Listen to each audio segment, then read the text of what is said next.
on one of the ships, you know.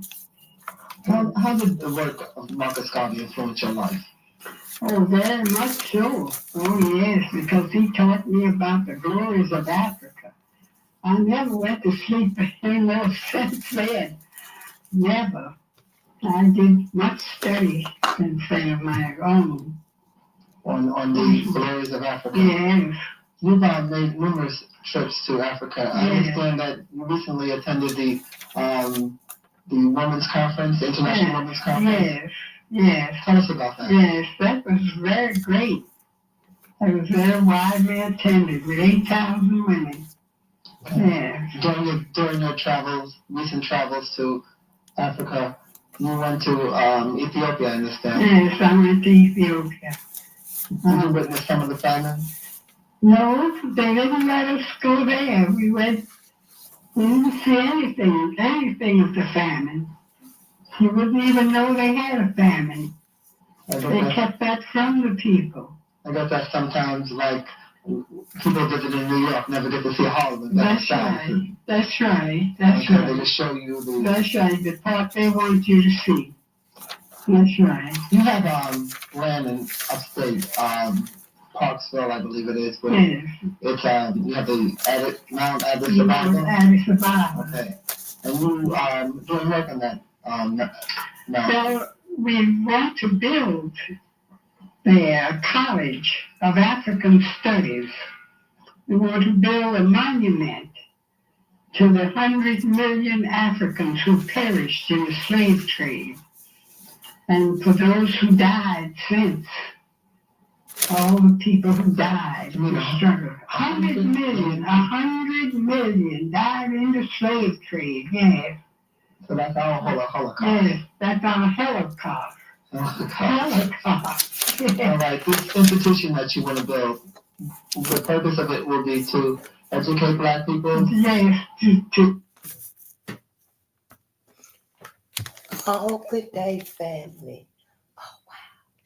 So without further ado, I'm so...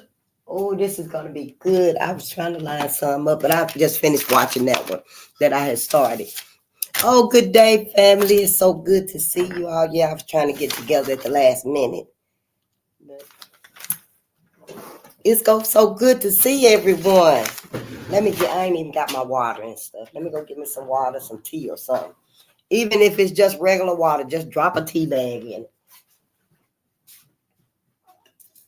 Because, I will be sitting up here crackling, throat just dry. I just need my cup.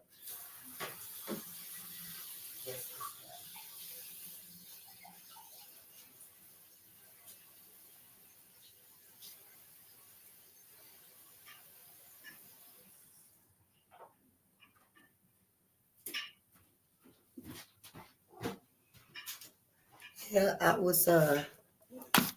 I just really need my cup. It's so good to see everyone, and today is the first day of Black History Black History Month. But we celebrate every day. This is our lifestyle. It's time to start voicing it, Because it's like, when Black History Month come around, we got that recharge, that we don't have the rest of the year. That's when we really bear down and, we bring out our receipts and, we're having our events and our programs and stuff. And we got to start doing that every day. We should have been doing those things every day of the year. I just have so much, regret and remorse because I know I failed myself and my mother and my grandmother. I can be honest about it. I did, because I know I would have been trying to make a difference. Even then. Yep, I sure would have. I know I would have for my people. If I'd have just been aware, been paying attention, if I'd have just been listening to my parents, but everything happens for a reason. And I'm just, proud that I woke up in time so I don't sleep through the apocalypse. Because we're in a new awakening, Black America. As hard as it seems, We are in a new awakening. I know. I feel like, this is surreal. I feel like this is like a Twilight Zone. And I never got into the Twilight Zone like that. I would look at the X-Files here and there, or like Tales from the Crypt. I would look at a couple of them and stuff, but Star Trek and Star Wars, I didn't really get into all that Planet of the Apes and stuff. I didn't really get into stuff like that. I like natural disasters. I guess I didn't really gravitate to the cosmic entertainment. So when I be talking about the cosmos and stuff, it's just me. I don't really know about the Star Wars and stuff. Because can you imagine if I did? Oh, man, we'll all be time traveling right here. Because I'll be knowing how the universe is moving, Because I know when I would see, family and stuff looking at it and stuff. It's like 1 minute the spaceship is here and then all of a sudden it's like, and they like 100 years in the past or in the future or something, But yeah, I just like, I got time to be looking at all this stuff. But then it's really true. It's really the universe, the multiverse is really like that. Yeah, it just happens when it's time for us, But we can't sleep through our own, awakening. I mean, literally. Collectively, we are in a new awakening. But I'm just saying, individually, we can't sleep through our awakening. We sleep through the whole apocalypse. When we wake up, it'll be whatever it is. Whatever it's going to be. That's why, yeah, it is important for us to try to reach as many of us as we can. Even if there's no response, at least steer them. We at least need to steer our people. Everybody else just steering Black America any kind of way they want to. Yeah, we just stampede. Whichever way they turn the reins, I guess that's the way we go. We need to take the reins and steer our own people. I thought that's what the people in position was doing, our people. That was over things and they was dotting the I's and crossing T's and stuff. My whole life, I thought these folks was actually doing what they were supposed to be doing with the positions they had succeeded making it to. Shh. Hell, I should have been running for shit when I was, didn't have the diploma, the GED or whatever. If that's all they were going to do. And now look, a felon is the president. So who says that, yeah, now you got to have them credentials to be on, to sit on board or whatever. But, I already think you don't even want to be at that table. You don't want to be at that table with them folks. You might well build your own table. Even if it's a box that you done put a pillowcase over it so you can set yourself up. And you sitting there all dainty and pretty, honey, with your own table. Your own receipts. Yeah, because we need to get away from everybody. We can't trust nobody. I don't care. We cannot trust anybody. America is on fire right now because of white folks. Yeah, America is called. I've been thinking about it today. All day today, I just was thinking about it and stuff. Somebody asked me, what did I think about Trump? And I told him that man ain't doing nothing but avenging white supremacy. That's all that it's in the newspaper right there. I don't even use the word avenge.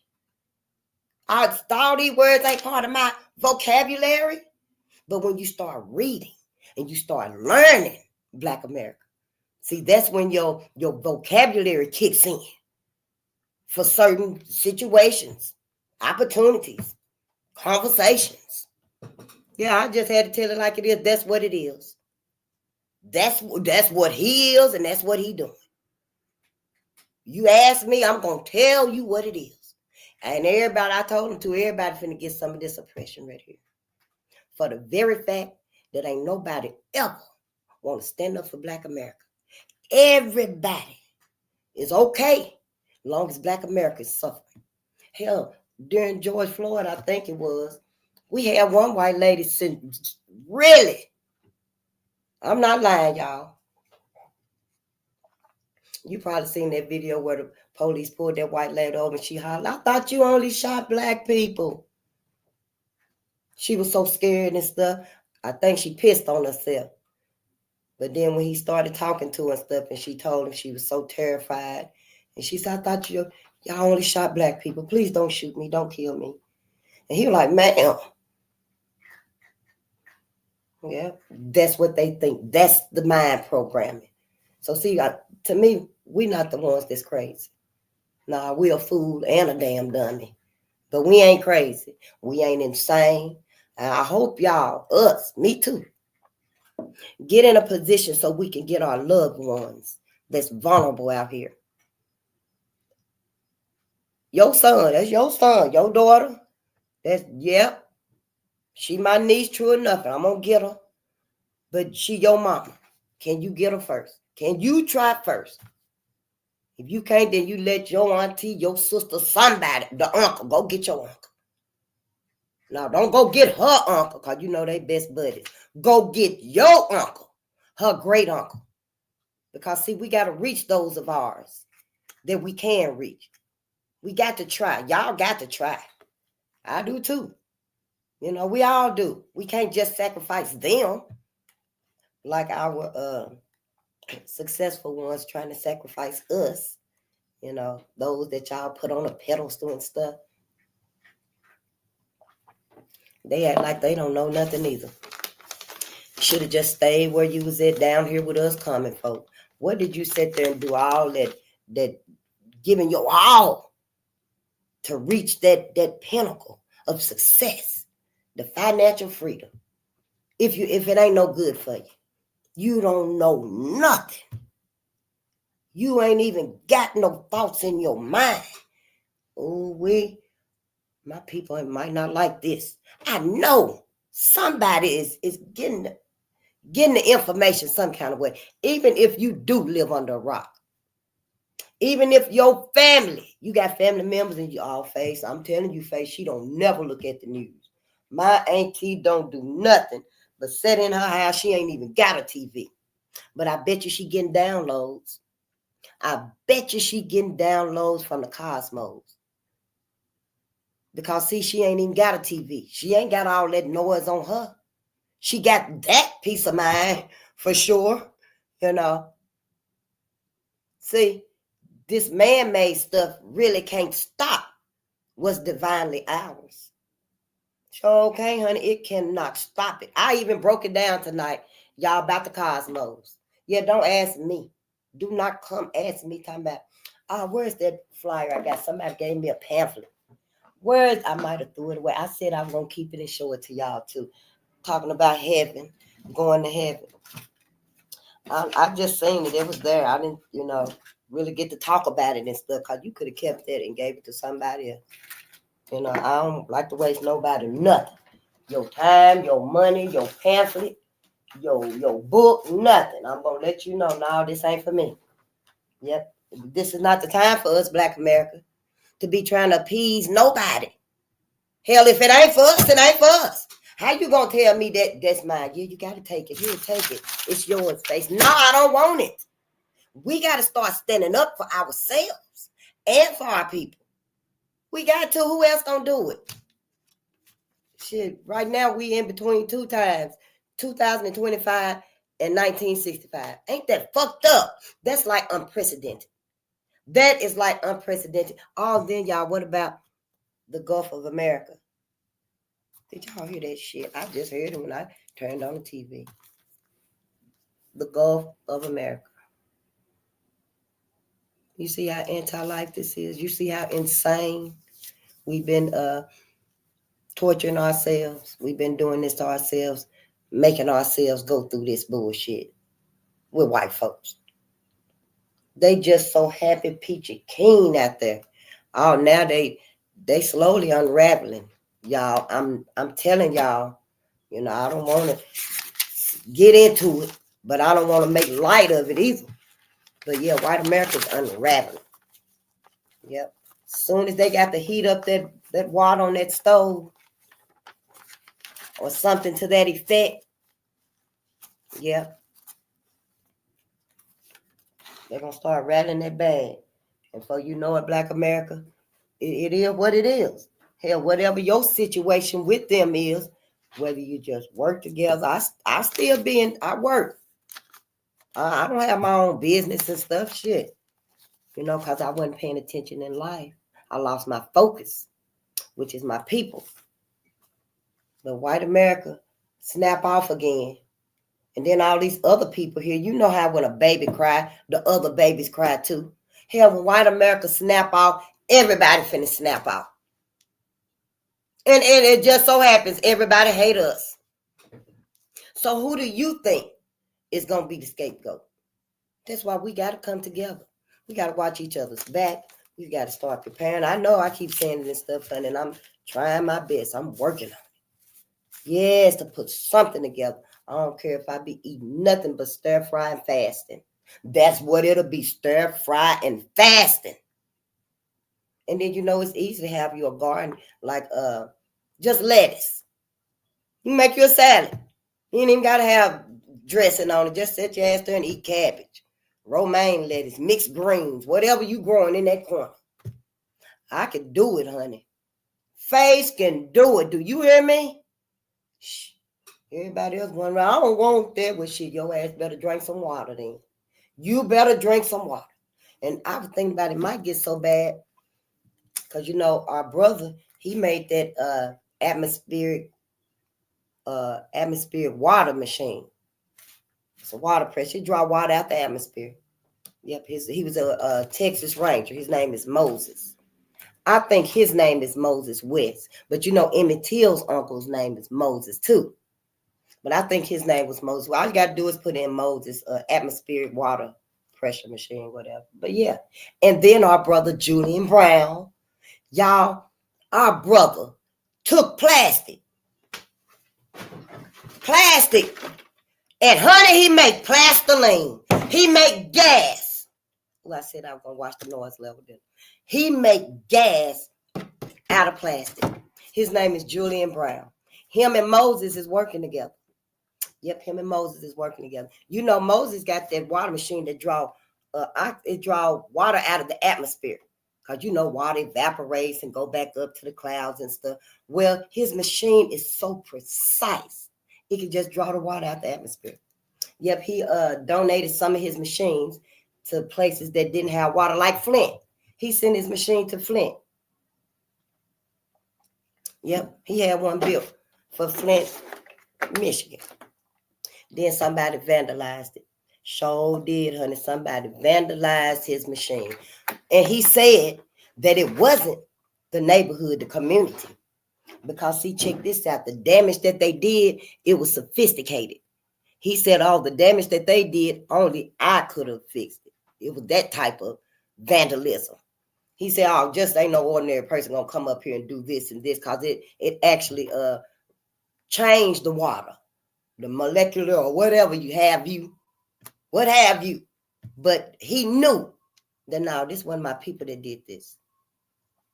This wasn't people in need of water that did this. Because they were going to try to say, they fucked up their own machine.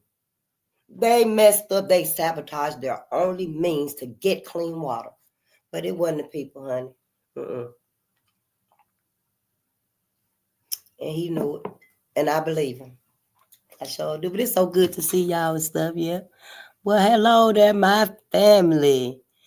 Julian Jackson. Is that his name, Julian Jackson? I just heard about it last week. But look it up. Plastiline.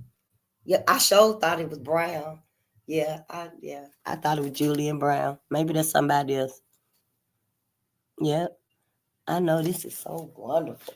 The thing. And see, I was telling y'all, it's going to be us, our children, our youth, that's going to be creating stuff, the resources, the tools that we going to need for the new world order, for the new world. Yeah, these folks ain't got nothing. They ain't even creating nothing that we can utilize. See, that's because also we done let them get used to treating us like white folks. Yeah, they don't need nothing on their own now. We got them acting like white folks. We can do whatever. We got them programmed like white folks. And that's what they think. So that's why, with the New World Order, we won't see nothing. you know, for the benefit or the enjoyment or the comfort or the nothing for the benefit of black people, black America. No, we will not. Nope. So, it's going to have to be our youth and our babies. That's why we got to start teaching to them, reading to them. And what perfect time to do it than now? Now, right now, because almost every channel you turn on is going to be showing our ancestors, showing our heroes, our sheroes, our saviors. I call them my saviors. I call my ancestors my saviors, the only ones who were thinking about us before we was even, thought of and stuff. When they were going through all that suffrage, all they was thinking about is this won't happen to my future generations. This won't happen to our future people. Yeah. They had the faith. They had faith. They sure did. And he never came. Jesus never came for none of them. Not even Mary's baby. Not even Mary Turner's baby. Jesus should have came and smite all of their asses down. Yeah. But it didn't happen, no. He still ain't came. Black Jesus said he coming back, though. Yeah, sure did. Simeon Toko said he is coming back. And I can't wait. Sure can't, honey. Ooh, you better hope. Ooh, you better hope. You better meditate that you done got yourself right by then. Because when Khalid Muhammad showed himself, yeah. What about Fred Hampton? Fred Hampton drew everybody together. Did y'all know the Rainbow Coalition was his? The Rainbows. Why do we know the Rainbow Coalition as the LGBTQ thing? Peoples? I don't know, it just seemed like a coincidence to me. I'm just like, wow, everything. Even ISIS. I was looking at something and they were talking about ISIS, the terrorists. But I remember when I first heard about Dr. Francis Cress Wilson, the ISIS papers, the terrorist people kept coming up because it's the same name. So see, even that shows that, yeah, we got to keep digging. We got to keep researching. Even the simplest things is, covering up what we looking for. And yeah, it's just fucked up. But now, the whole world finna get, yeah. And all people had to do was be like, okay, we all right with Black America coming up. Yeah, let's help Black America get up and stuff too. And that way we all can come up. Now ain't nobody finna have nothing. Ain't nobody finna have nothing. And everybody want to know now, oh, Black America, what can we do to help? You can't do nothing now. But get out our way. Get out our way. That's all you can do now. Yep. Because we can't trust nobody. We can't trust nobody. I forgive our brothers for performing and stuff. They can keep on performing if they want to. But I won't be buying nothing. You can't even buy me no ticket to go see none of them. Nope, you can't even come in here and put them on TV. Nope, neither one of them. Dang, they ain't my flavor anyway. Everybody just done did us so wrong and stuff. And hell, everybody in 1965, did they think they wasn't going to be rolled back too? They probably see themselves on the level like with Obama and Michelle, where they still got some status. But now here you just a singer or a rapper. And who was that said you still nigga? Wasn't that a song? Somebody said still nigga. Ain't that who it's talking about? Yeah. So, all of it don't make no sense to me. I'm so glad we waking up, y'all, because I was listening to some more Dr. Ray Hagen's. Oh, my ancestors, y'all. That's where it begins for the religion. Because, I got my receipts for Brother Professor James Smalls. But Dr. Ray Hagen's too. Yes. There's a lot of pastors out here for our people to listen to. Now, I know even probably some of y'all got some family that, still They don't even agree with you about Yahweh and Yahushua. They still talking about Jesus and God. Because I know mine is. And honey, I can't wait for them to just catch on. To catch up. Shit, where they think I'm at? Shit, y'all so smart and stuff. I want to ask y'all what's y'all achievements. But that's all right. You ain't got to know your achievements and stuff. But you know, you got that educational freedom. You know, and it's been denied to so many of us, you know, whether by our own, you know, actions and or whatever, or we just didn't get it, you know. They just wrote us off as, you know, what they call it? Mentally challenged. Like they said, so many of our greats were, you know, especially with that Marva Collins movie, West Side Preparatory School. That was a true movie. That was true. That was a true story. She opened up her school and stuff, honey. Them schools and stuff was saying our kids had, you know, they were incorrigible. They were slow, mentally retarded. They was, you know, yeah, sure did. But honey, she got our babies and stuff and started teaching them. Honey, they didn't know if when they graduated, little Tina was in like the 5th grade with 11th grade education when Marva got done with her. And Martin, the little boy Martin, his daddy was a pilot. He was like, he gonna be a pilot like his dad. She told him, well, you got to get there if you want to. Oh, he'll get there. And he walked himself to her classroom and stuff. He didn't know if he wanted to be a judge or a pilot. So, see, we got to take the reins for teaching our babies, honey. And it's such a wonderful position. I don't know how we didn't see the joy in teaching them. You know, imagine who is inside of them.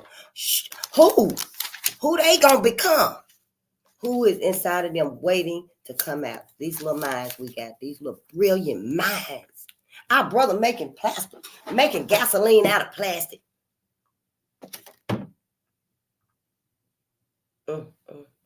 Just amazing. I told y'all we're exceptional. Black people are exceptional. Yeah, I done drunk all this water for the garden, but I get some more. And I made a space for the garden too in the kitchen. Yep, it's just a little table. I just set it up, and that's where it's gonna be. So let's read this right here because we don't read tonight. You know, we on part 3 in our book. Yeah, we're gonna read a little bit, at least that first chapter in part 3. I am Face the Nation, and we are on Bolden Unchained. We are on Bolden Unchained, and we are here. Faith and change comes in between people who group thing. I don't know. Yeah. Oh, look at that. I know, right? Pay attention to premises treatments. Okay. All right. Yeah, this is awesome, man. Whoever would have thought? Face reading. You know, but I like to read. Shit, what else I'm going to be doing?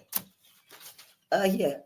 I'm Face the Nation. We are on Bolden Unchained, and we are here to assist Black America and Black media with the uncovering and the condemning of the many agendas, events, projects, operations, codes, laws, bills, acts, compromises, studies, courses, experiments, plans. So many sabotages, y'all. So many sabotages. I can't believe that one book we still got to get. Yep, The American Dilemma. Yep. It's 1,406 pages of genocide against Black people. We're not just saying that if these folks are successful and they exterminate Black people, the sun gonna blow up. We're not just talking about that a couple of times, you know, in these last few on airs. Now we finna get the book and read about how they really trying to do it. Exterminate Black people. See, they ain't thought about this at all. Or maybe they just don't care. I mean, look how long white America really been sacrificing their own freedom. Because it feels so much better, I guess, to just ride down on Black America. I mean, who wouldn't want the best for them and theirs? Even if you gonna get the best. You can have the best too. But just let me be able to get it too and give it for my babies and stuff. White America, like, I don't care if nobody gets nothing ever again. Black America ain't getting it. And that's how it's always been. And everybody else is like that too. That's why everybody voted for Trump. Yep, everybody got to appease white America, whatever white America want. And that's what white America want. Yep. And white America trained, yep, white America, until I find out different, white America trained, the authorities, the government, the states, how to treat us. When they told the states, we ain't finna stop mauling them unless you agree to convict and lynch them immediately. And when Kentucky said, okay, we'll do it. That's what happened. And Kentucky did it until they realized, whoa, we can't even do this if we want people to come here and live. So they went and told white people, we can't do it like this no more. I don't know how long the debate went, probably a couple of months. Because white folk, that's a craving. That's a thing. Doing them things. This is unnatural. I don't care how you wrap it up, what you sprinkle on it. This is unnatural. And it don't go away. It just go hidden. It don't go away, Black America. I don't know, what the deal is, why we, wouldn't we want to be aware and prepared instead of being unaware and caught off guard?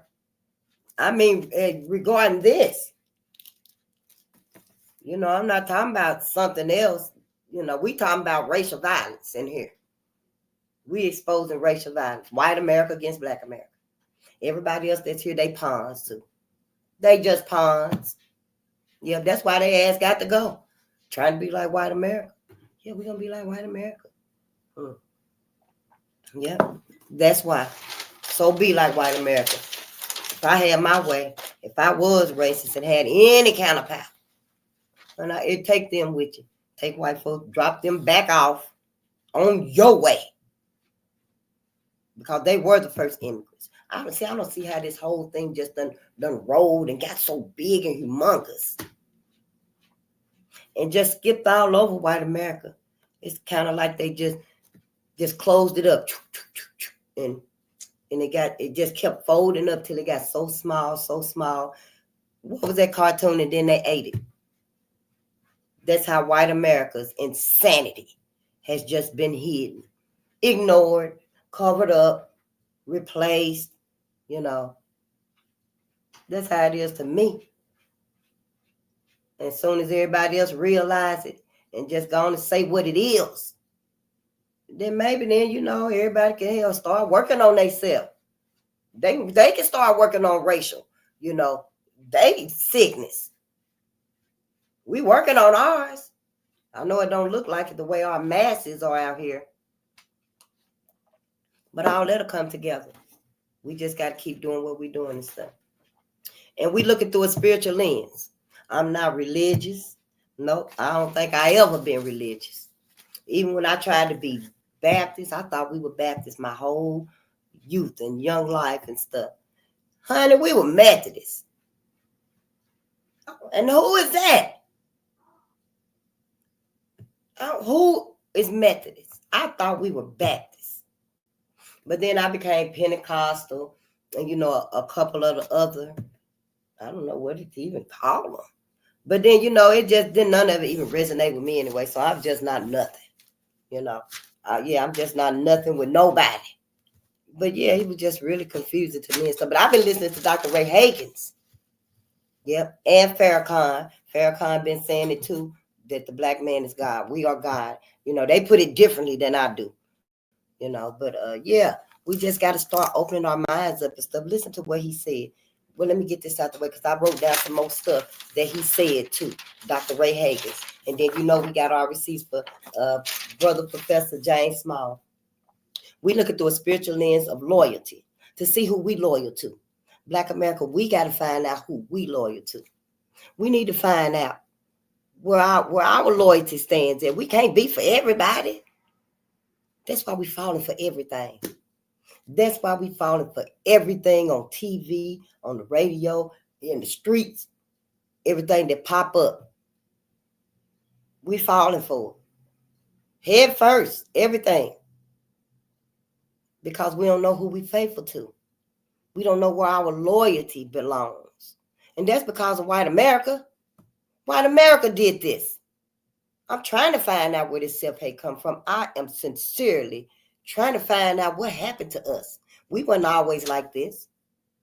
We weren't always like this. We ain't never been this hard on each other before. You know, even back from our family structure being just torn apart. Everybody got a family but us. Everybody else is allowed to have a mother and a father in the home.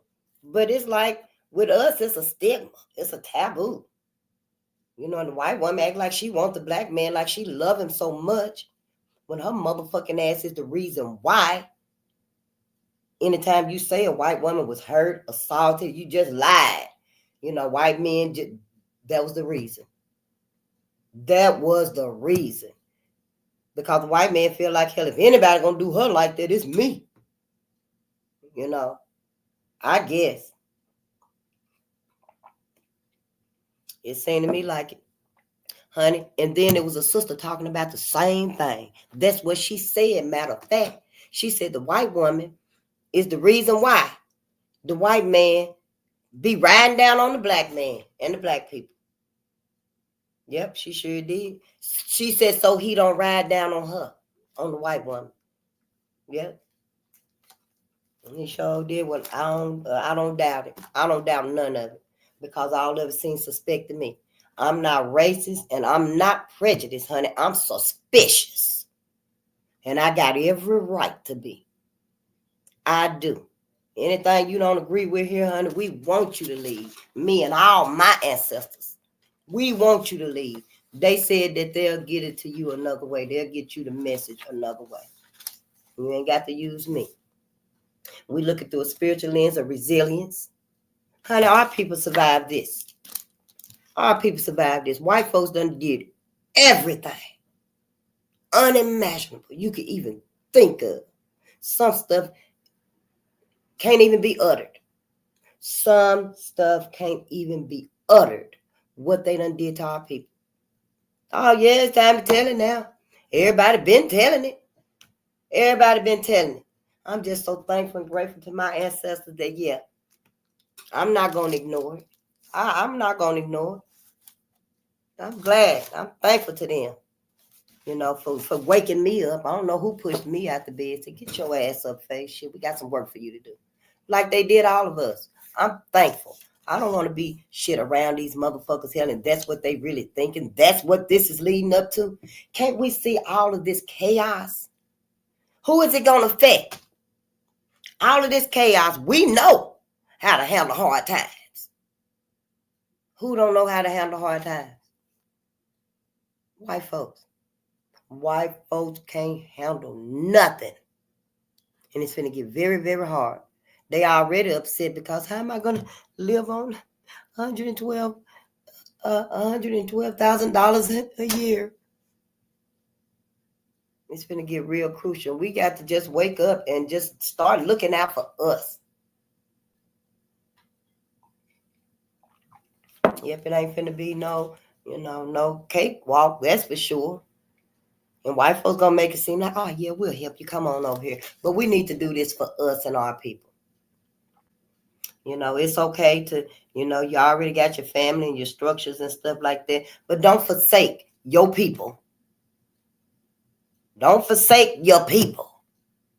Shit, since we done made this bed, take care of your family. Your significant or your interracial marriage and your kids and stuff like that. But don't keep forgetting your people, Black America. We do everything that we want to do, everything we consider free. But we forget about our people. Yeah, we make sure the family and home is good. Everybody got on name brand clothes and stuff and hair and nails done. Everybody's looking like the Joneses. But we ain't got no consideration, no thought. We ain't gave no meditation, no prayer, y'all say. We ain't gave no meditation towards our people, our collective. And see, that's what white America been doing to us. Yeah, We looking through a spiritual lens of education. We finna educate ourselves. I am. I want to know why is my people like this, and then everybody else blaming Black America. See, that's what got me really upset, because people say, "Oh, why Black people won't come together? What's wrong with them? Well, they got away from God. They under a curse." We got all these excuses, every excuse you could think of.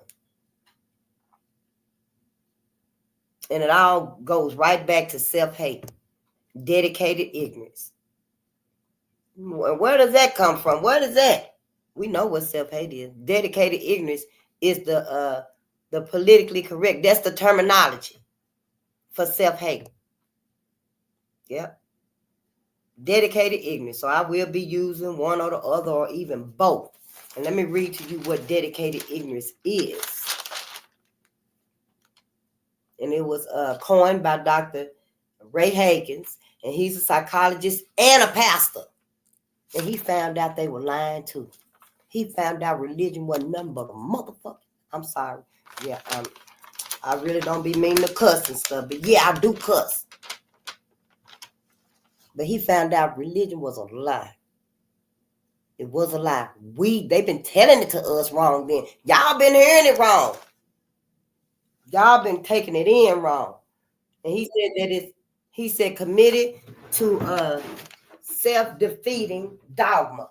Self-defeating is something that's going to defeat you on its own. Whatever it is you doing, it's finna make you defeat your own self. You finna take your own self out. That's what it is, self-defeating.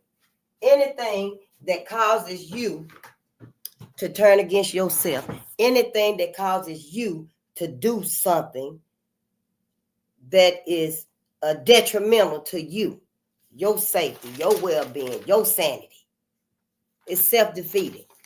And so he said this is a self-defeating dogma, this dedicated ignorance, self-hate.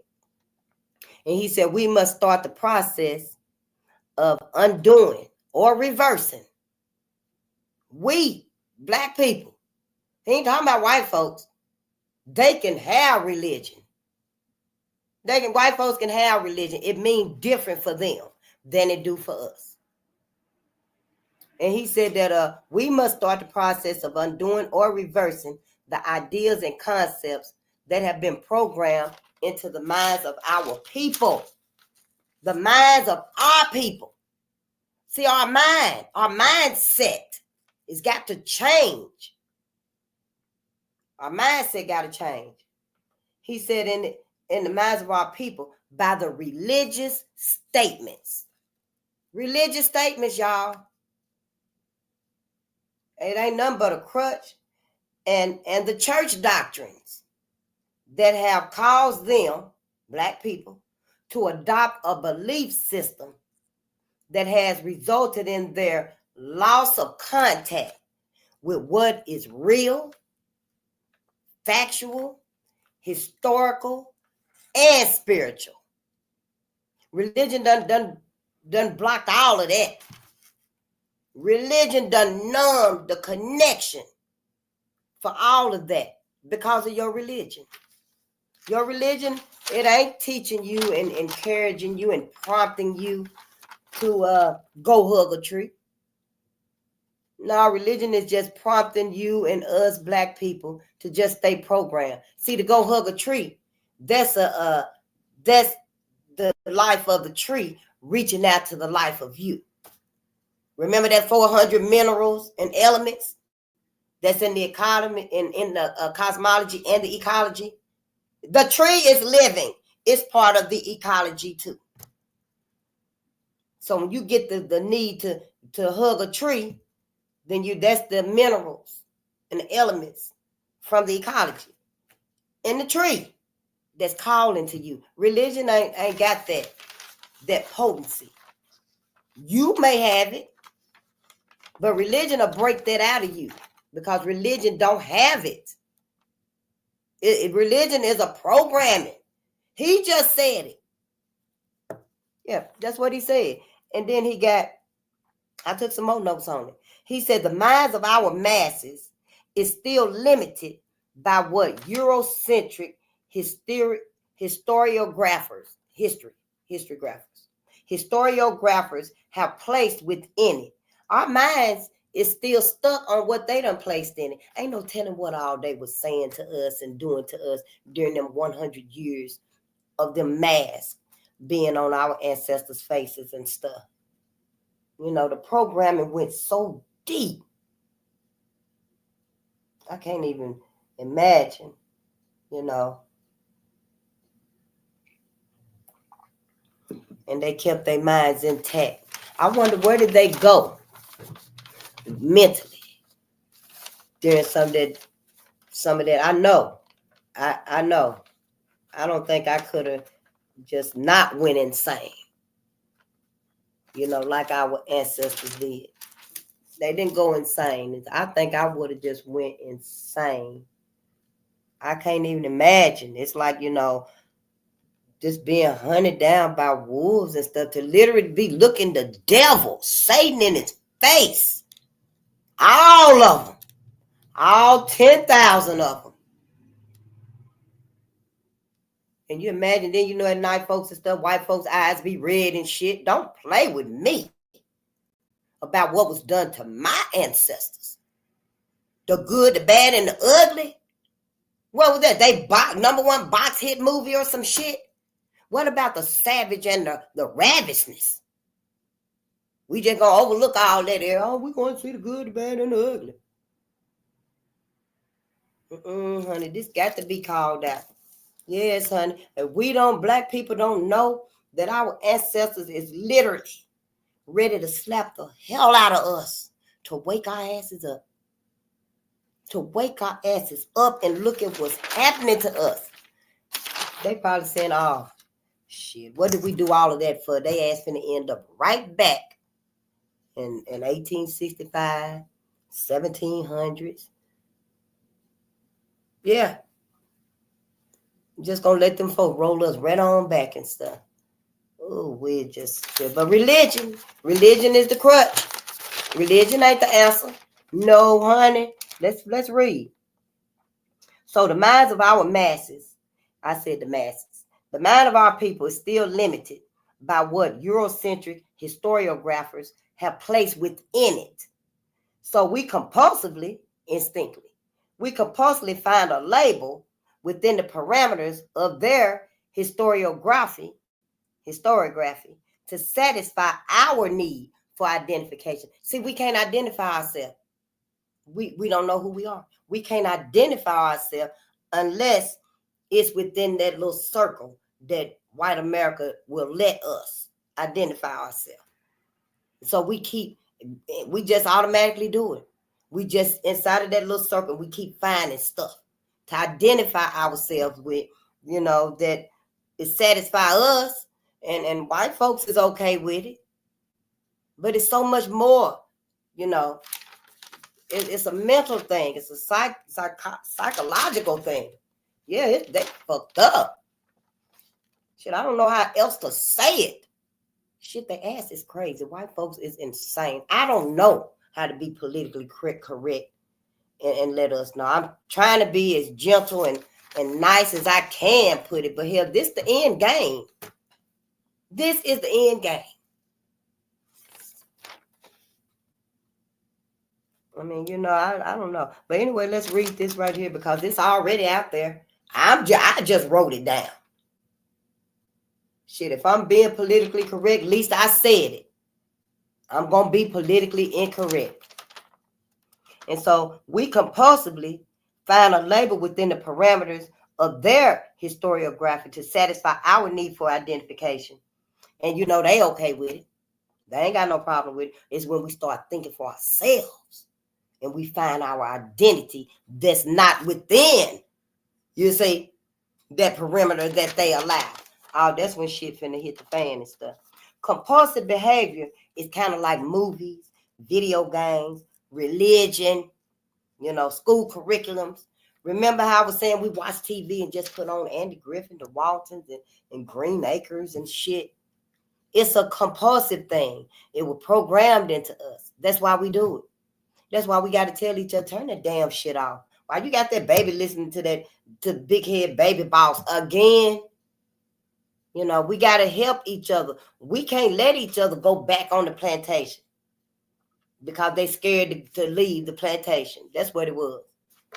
The family was scared to leave the plantation. They were like, oh, I'm too old for the trip. And, I'm going to stay here. And, the other slaves was like, all right, well, stay here then. We can't be like that no more. No, we'll bring your old ass on here then. We'll go slow, or keep you in the middle. All the other old folks is coming. We can't leave us behind and stuff. Now, those that we can't save, and yeah, they're going to go kicking and screaming and stuff, go on and let them stay with white American stuff, because we already know everybody ain't coming. Everybody ain't coming. Those that's a problem for us, I know they are loved ones, they can't come. They cannot come. Well, you better reach them now. You better, me too. My own too. Better reach them now. Yeah, because we can't keep jeopardizing ourselves, our children, our future, with our hot heads, our weak links, our vulnerables. We can't keep doing it. Shit, everybody gonna have to get their shit together or do it somewhere else, just not around us no more. So, okay. But yeah, all of these things right here, they ain't nothing but compulsive behavioral distractions. And y'all, they take up all our time, all day. How many times you done sat there and looked at, what is it with the binge? Netflix.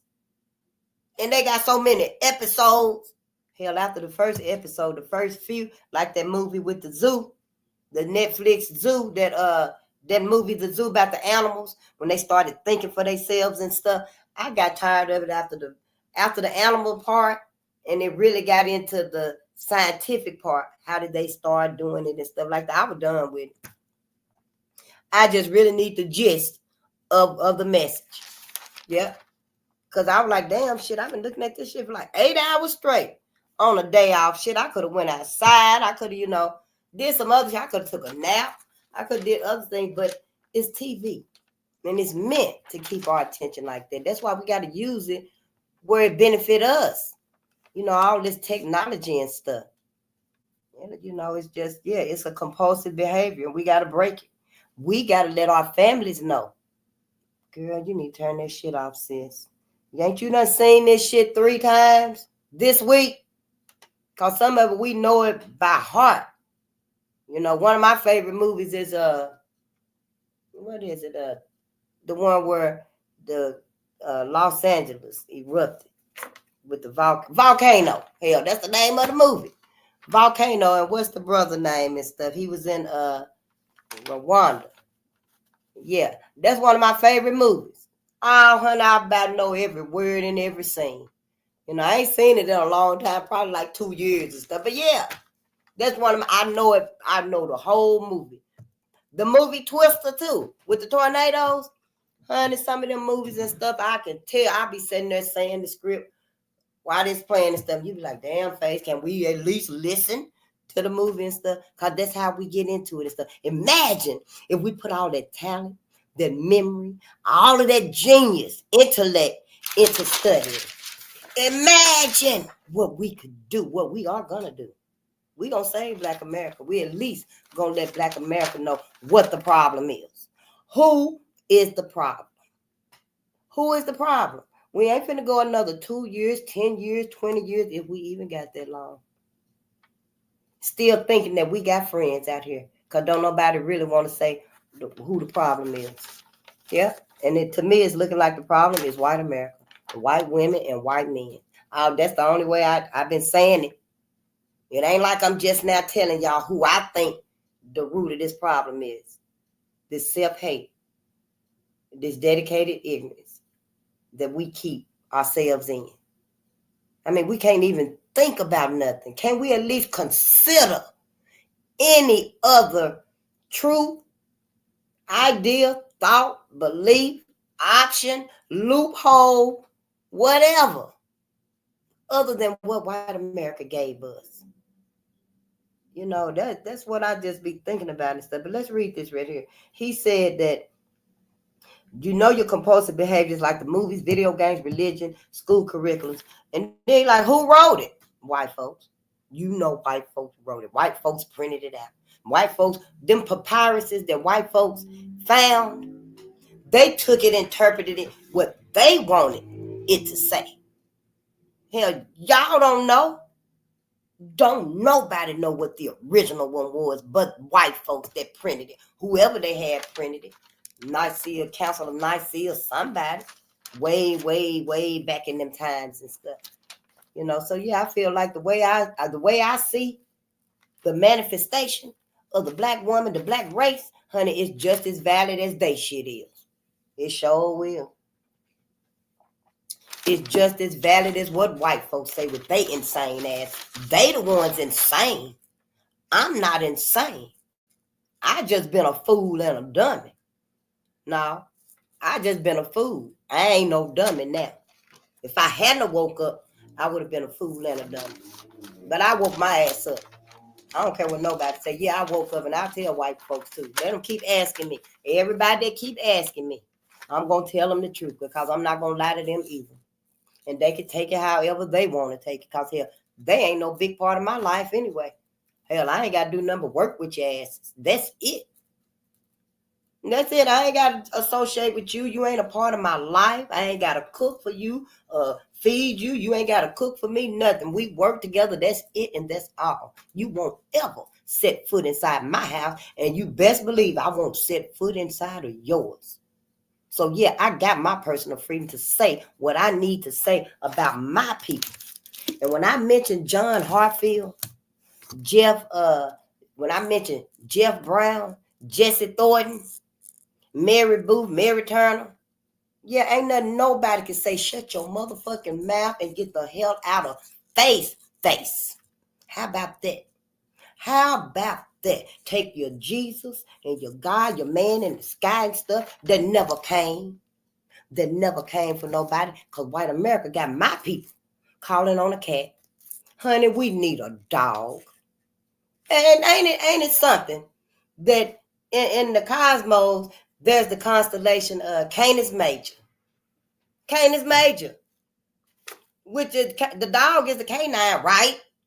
Canis Major. Why do you folks flip it around and say God instead of just letting us know, yeah, the cosmos up there is y'all. Instead of calling on God, this man and stuff, y'all supposed to be calling on the cosmos. Except us,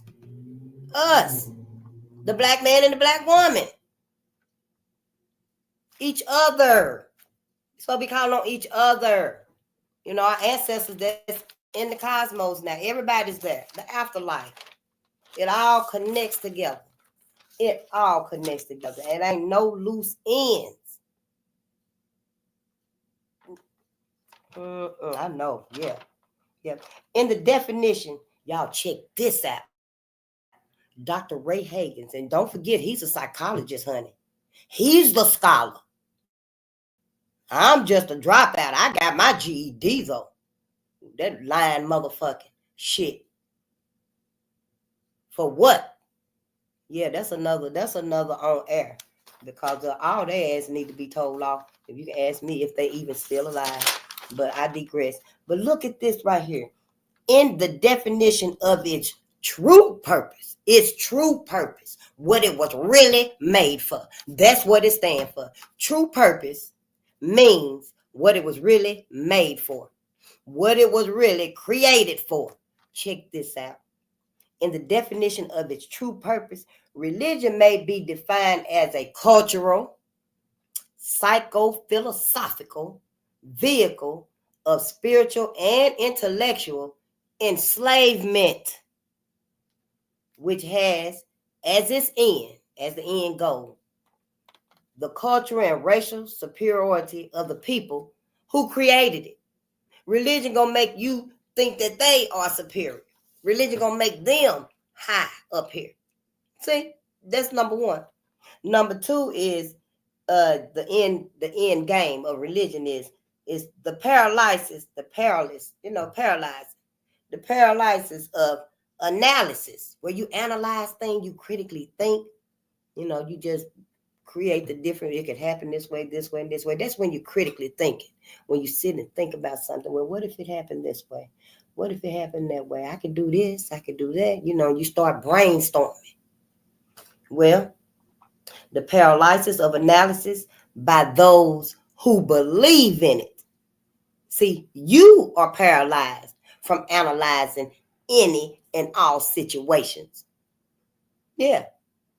Those right there are the end goals, the end means for the true purpose of religion. That's why religion was created. Ask your pastor. Sit down with his ass and look at Dr. Ray Hagins. I ain't got no pastor. If he come here, I'll tell him. I'll read it out to him. We can watch it. But you got his phone number. You call him. So don't sit there and no, that's not it, Face. That's not it. You can't be saying that about Pastor. Well, ask Pastor. Y'all sit down and watch Dr. Ray Hagin. And you sit there and watch him get hot and stuff, and he get to sweating and stuff, and he asks you if you ask him if he need a glass of water, he say, yeah, honey. Soon as he get his breathing back regular and stuff, you better ask that man, when can you get your tithes back? When can you get your tithes back? Because, honey, I wish I had a pastor. I called him. I know it's been like, 10, 12 years. Hey, Pastor, this Face. You remember I donated probably like $11,000 in the years that I was there. Is there any way I can get my refund back? Is there any way I can get my refund back? Y'all better call and get your money back, honey. Yeah, because what the pastor finna do, his ass is finna downgrade from that big ass house with all them fancy cars and stuff.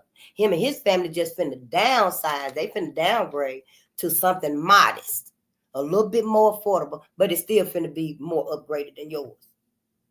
It just, instead of having like a 7-bedroom, 3-bath, basketball court, basement, attic, all that good stuff with a swimming pool and an in-car garage and shit. Instead of having all that, they're going to have like a 5-bedroom, a 2.5-bath, a 2-car garage, a small swimming pool. They're going to just downgrade. They probably have 2 cars and a truck, instead of buying their children, off the lot vehicles. They'll probably just get them some, a really nice luxury car. But it's still going to be better than yours and stuff. So what you better do, Black Americans, go ask y'all pastors. I don't care if it's $200. Can I get my tithes back? If he say, oh, we don't go back that far, so well, can I get it back from last week? Just go ask him. That's all I'm saying before the chance is gone. Then you're going to be like, damn, I should have listened to Faith. She said it. Everybody else going to start saying it too. Watch and see. I don't know why they didn't start saying it when all this shit popped off about y'all pastors anyway. And then TD Jakes going to have there to say, I'm telling y'all nothing. I seen that now. I seen that out of my own mouth when he was like, I ain't telling y'all nothing. And I was like, did he really say he ain't telling us nothing? Well, he ain't even got to tell me because I already know. I thinks for myself. I already know what his ass was doing, him and his wife, because they said both of them was at Diddy party dancing. She was dancing and he was dancing. They were dancing in while everybody was looking. But yeah. That was just them condoning. I don't know who did what because I wasn't there to see no action. And I'll leave it at the dancing. But I can just imagine. That right there was just like the condoning, the green light. They not above, cosmic law. And that's not as well media, y'all. He is awesome too. He teaches a lot about spiritual law, cosmic law, and man-made law and stuff. It's kind of like, I'm asking, where's our loyalty at? Who are we loyal to? And he be saying something. I got something in there too. I might bring it out for the next one just so it'll give you an idea of what it is and stuff. But he was saying on one side, there's like cosmic law, natural law, nature's law. And then there's man-made law. Now, you got to do this and do that, pay your bills, stop at the stoplight. Don't run a stoplight. Your ass might have an accident and that'll be your fault, your detriment for running the red light and stuff. But on the whole, as a person, your core inside of you, your spirit, your essence. This is me talking and stuff, trying to put it where it's understandable and stuff. Who do you resonate with? would that be cosmic law first or man-made law first? Like slavery. Now, you know in your heart slavery is wrong. If any, I don't care if, 90% of the world say do it, and the 10% if it were reversed. Like, Dr. Francis Cress Welsing said the world would be like 10% at the top is white folks, and the other 90% would be like black folks. Well, if it were like 90% of those people say, yeah, we support slavery, we'll get, slavery back on and stuff, who would you go for? That wouldn't make it right. That's a man-made shit. Cosmic law would say, no, that's unheard of. That's breaking cosmic law. So we always have to resonate with spiritual, with the spirituality, with cosmic law. I mean, it just seemed to me like white folks, they don't have it. They don't have that soul, that inclination, that instinct, that willingness. I know we see a lot of them now. They seem like they okay and stuff, but that's because they don't have to. I ain't seen them even grasping at it. I see a lot of them, acting like they are into the stars, and they know so much about it and stuff. But as far as using it to better them, I just see them really using it so that we don't. Using it so we won't. But honey, we got to get out there because we dominate that too. Hell, that's who made us. That's who manifested us, the cosmos. I know it's something. But Dr. Ray Hagan, and then I think I'll be done with him for now. But he said this ready, I tore the paper in half. But this is your circle. This is a circle right here. And Dr. Ray Hagan, he said, this circle, this space, the space inside of this circle right here, y'all. I cut the paper off, so see, I had to make the circle, a little funny shape and stuff. But he said, the space inside this circle represents my realm of knowledge. What I was saying when I was doing this, same thing. Represents my realm of knowledge. All that I think I know about whatever I think I know is depicted right here in this circle, right there. I must keep in mind that there is more to know than what is within the circumference of that circle. You got all of that out there. You got all of that out there to learn about instead of learning about this little bit right here. Why y'all letting white America and their cronies or whoever them folks is that's helping them do what they doing, the peoples that be, why y'all letting them feed y'all this little bit right here when we got all of that right there? Oh, we got all of that, and you want to keep your mind inside of that little bitty space right there, that circle right there. It's crazy. It don't make no sense. It's the programming that white America has done to us. Yeah, white America, they done programmed us real good, honey. And they feel it. White America is like this. You know how a spider web. A spider make his web and then it'll leave. And when the prey come, he can feel the string, the web moving. And he know that it's done caught somebody. Well, white America can feel us. White America can literally feel us, coming to ourselves. They can feel us drawing to ourselves and away from them. Yep. I don't know, before black women even said, we ain't going to no march. Don't call us for the next 4 years. Before black women even said it, white America knew. Yep, they knew. But I don't know, then they went ahead and everybody voted for Trump. What did you think was going to happen, And they only did that, like I said, because they know if they had voted for Kamala, it would have gave black America that extra day, week, year, 4 years to stop all of this rollback. That's what Kamala would have stopped. Voting for Kamala, it would have held off all of this rollback we seeing today. That's what everybody did. That was our choice. That was our choice. I know, didn't nobody like Kamala. I didn't do much like her either, but I didn't know. I don't even follow politics. I don't even follow politics. I was going to couch down. Oh yeah, honey, the little lives that I be on, it's all like, yeah, I'm couching down in Minnesota. But then once I started researching and stuff, what that paper on Project 25, honey, I started researching. I was like, couching down. Wait a minute. Is this really saying that it's going to eliminate the Department of Education? Oh, whoa, Department of Commerce. And I really like, well, what in the world do we do at the Department of Commerce? But that's like, you can like go there and get city stuff done, I guess. But I was like, dang, deploying the military for the use of domestic law enforcement against protesters under the Insurrection Act of 1807. I was a protester, before the ancestors yanked me up out there and said, shit, them folks ain't for you. Shit, bring your ass on here, face. Them folks is not for you or your people. But that's what it fun. Then I was like, oh shit, well, I won't be couching down on this. So yeah, I went and voted for Kamala. I sure did. Because I was like, shit, here, who gonna read? Who gonna read? A matter of fact, I think that was one of my first on airs. Because I was talking about this right here, and I was like, well, hell, who gonna be reading to our babies? Your ass don't like to read. You can't read. You still got to sound out your words and stuff. Dismantling. Just get the baby the book. Get on the phone. Go down there. Call Shay Shay. Ask Shay Shay, can I give you $5 to read this book right here to the little face? Hell, you need to sit down and learn to read too. We got to start reading ourselves. We didn't stop Project 2025. No, we did not stop it.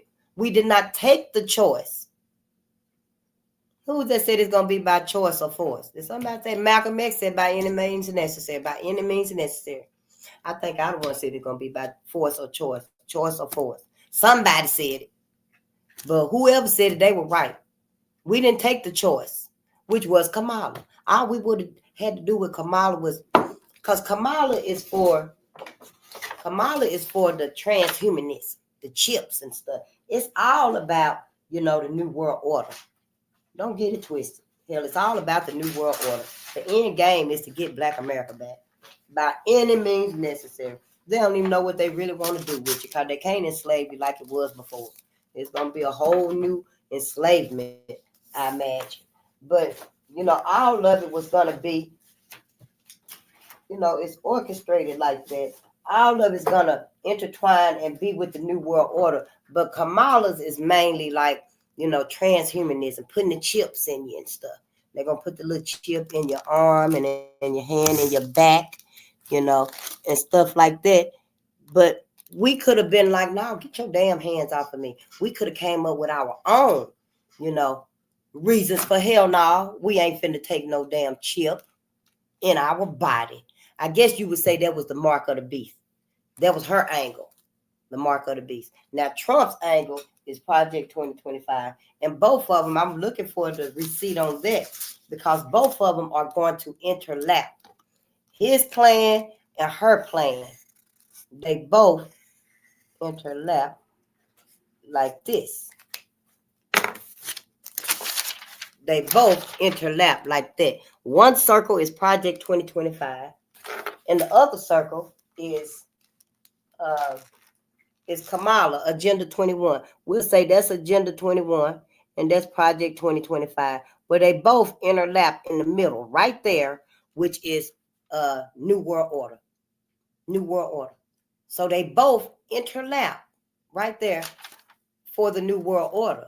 But see, we would have been holding that interlapping off when we said, nah, we ain't taking no chip. You ain't finna put no chip in there. But see, we didn't go with, that option.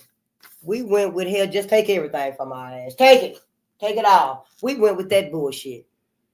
Yeah. And see, that's because we was afraid. Make me think our asses was scared to talk to white America and just let white America know, hey, look at here. Y'all asses finna go vote for Trump. Because if you will tell us right now, we shouldn't have even been like that bullshit. Yeah, vote for whoever you want to vote for, It's everyone's right to vote for who you want to vote for. If that's the case, we should have been saying, okay, yeah, y'all can vote for whoever you want to vote for. But I'm going to tell you this. Your ass go out there and vote for Trump with the majorities. you could consider us done. That's what we should have did. That at least that way we would at least been getting a few black people that voted for Trump with their MAGA hats on and stuff to say, wait a minute now, I can't get, can't let my people kick me off, disown me. You see what I'm saying? But now we just scared to let white America know what it really is, because we know they're going to take offense to that. Oh, no, face, don't say it. Yeah, somebody need to. Y'all asses done made black America so crazy. We about losing our mind. We ain't got another 20, 30 years of tolerating white America. No, the few of us that's going to be left after all these attempts of genocide and extermination that they trying to do to us, the few little numbers that's left. What is that? Who they plan on putting in them smart cities? What they plan, having us guarded by all these robots and these mechanical eyes, the drones, the robot dogs, the humanoid robots, the flying cars. I mean, what the hell does all that even mean for black America? I ain't saying everybody else shit. Everybody else can fly as much as they want to. Everybody else can ride in Tesla, honey. They ain't ever got to drive again if they don't want to. And I bet you that door gonna open for them. Yeah, that Tesla door gonna open for them. But black America, you get your ass in there and your temperature different, your vibe different. Hell, the computer looking at you, the car literally looking at you and listening to you. It's know you're black. And that door not gonna open for you. No. When that end game sound off, them doors gonna lock. You gonna be inside them Tesla cars, the flying car, in your smart house. Yep. Whatever. I don't know. Y'all the one that took it and incorporated into y'all life. But whatever you did, bring into your life and your home with all of this new futuristic world that's supposed to be so recreational and entertaining and stuff, that's going to be to your detriment just like everything else have. Yep. Oh, and I sure didn't even read. How long we been on here? Oh, shit, an hour and 17 minutes. Did I read this? Well, let me read it again anyway. Copyright disclaimer under 107 of the Copyright Act 1976 allowances made for fair use for purposes such as criticism, comment, news reporting, teaching, scholarship, and research. Fair uses of use permitted by copyright statute that might otherwise be infringing. Nonprofit, educational, or personal use tips the balance in favor of fair use. And I've been thinking about putting this back up there. Because when I do that, I usually just flip it around and go on and do that one too. But see, I got my receipts out. I need to have my receipts with me. I don't know. I just feel like that. I feel like something finna happen. These are unprecedented times. It ain't never happened for nobody else. Ain't nobody ever thought about, seen, imagined, dreamed that, we finna have robots on the streets. All kind of robots on the streets. We thought it was a movie. I did. I thought it was a movie. But back to religion and stuff, religion adding on to, and this is Professor James Smalls. Yeah, I love Professor James Smalls. I talk about him all the time too. He the one that I was learning about, the cosmos and stuff and religion. The religion is the path of it's understanding divinity, the path to divinity. Divinity is nothing but the knowledge of the cosmos and the ground, the soil, Mother Gaia. And what's your relationship to them? What's your relationship to the cosmos and Mother Gaia, to the earth? Now, I know you're gonna say, "Oh, cause we die and go back to the earth." Yeah, your body do. The body got to go somewhere. Our body got to go somewhere. But your relationship to it. That's what you got to understand. That's all religion is. Knowing what your relationship to the cosmology and the ecology is. Yep. Religion don't teach you that. No, religion teach you that, God is divine. That man up there is divine. That higher power that you got, his name, whatever you say his name is divine and all-knowing. And he and you ain't got nothing to do with the making and the manifestation of, your being. No, they ain't even telling you that the cosmos manifested you. See, you, the one gave birth to everybody else. Religion making you think the cosmos manifested everybody. No, it didn't. No, it didn't. The cosmos manifested the black woman. And in my opinion, the black man too. It could have manifested just her. Shit, maybe at one time she didn't need a man to give birth. I don't know. But I would just like to say, yeah, the cosmos manifested the black woman and the black man together. Together. It wasn't no take the rib from here and put it over there and then stuff. That wasn't even necessary. Nope, not right here. Not spiritually, it ain't. It ain't necessary spiritually. The cosmos manifested the black woman and the black man. That's where you need to start from. Yep, if it sounds more surreal than what they done said, then shit, what's the problem? What's the problem? We got to be willing to open our minds up and just think. You'll find your own scenario. You will find your own scenario. It just makes sense to me because we are the people. We are the parent of all people. We are the parent of all people. Now, we know white America done hid it. White America got the world thinking they are the parent of all people. They are the superior people. Only the original is superior of all people. The sun itself is beaming, sending energy to its people, its children, black people on this planet. All the other people on this planet, the waters and oceans and seas and lakes and stuff, the bugs and flying insects, our animal kingdom, the marine life, trees and stuff, all of that stuff is alive.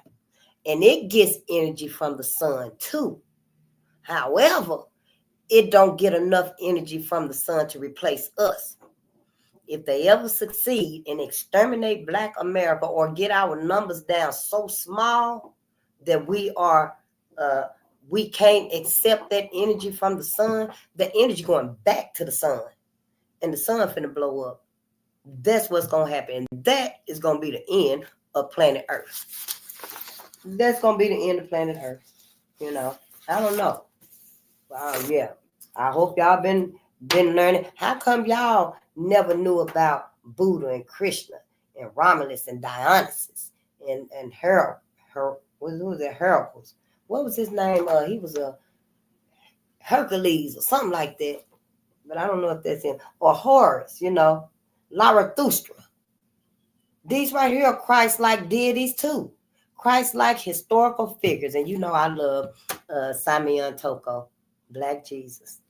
Yes, honey, if I can believe that white Jesus stood on some water and parted the sea and fed 5,000 people with 2 fish, then, honey, I can believe that Simeon Toko stopped the helicopter in midair and told him, hey, take me back right now.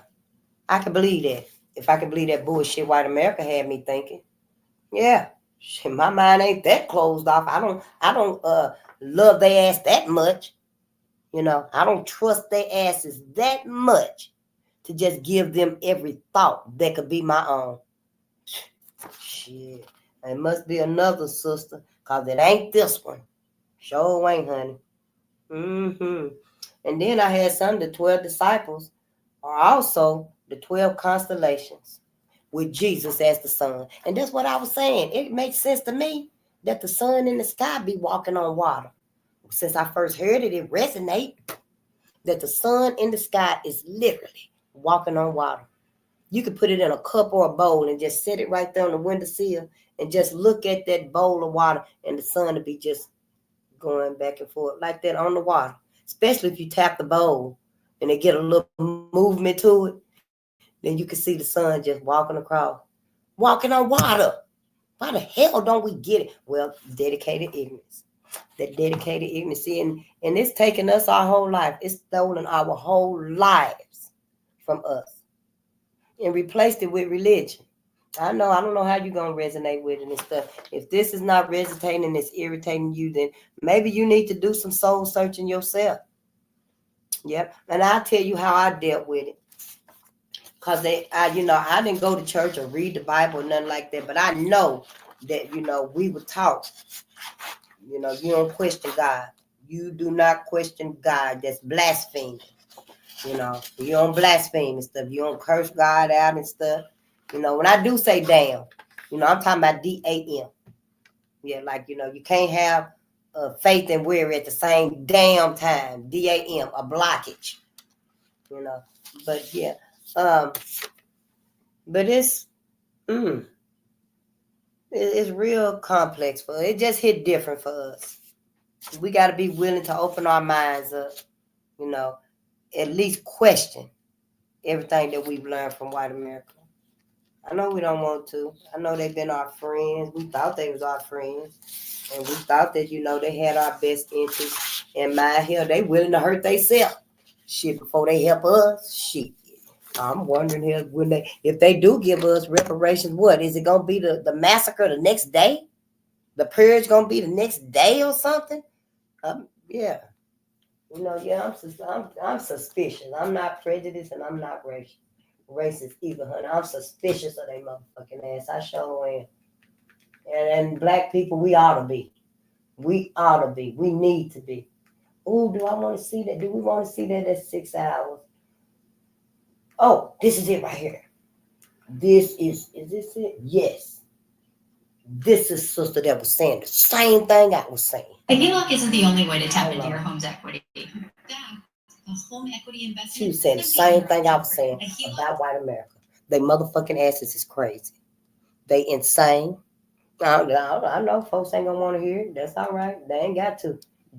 They gonna be remembering when they see some shit, and they gonna be like, "Damn, I believe she."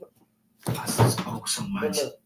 This explains also why you're seeing a lot of black people not owning a lot of homes, because they were not given an avenue of owning these homes, especially lands where black lands are confiscated.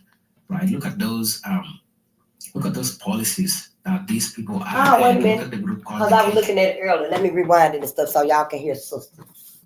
Because honey, sister was not playing with their asses. It's almost in a way addicting because there's really just so anybody try to make me feel like hell shit, me being politically incorrect is the problem, honey. It ain't. Trust me. That's the least of our worries.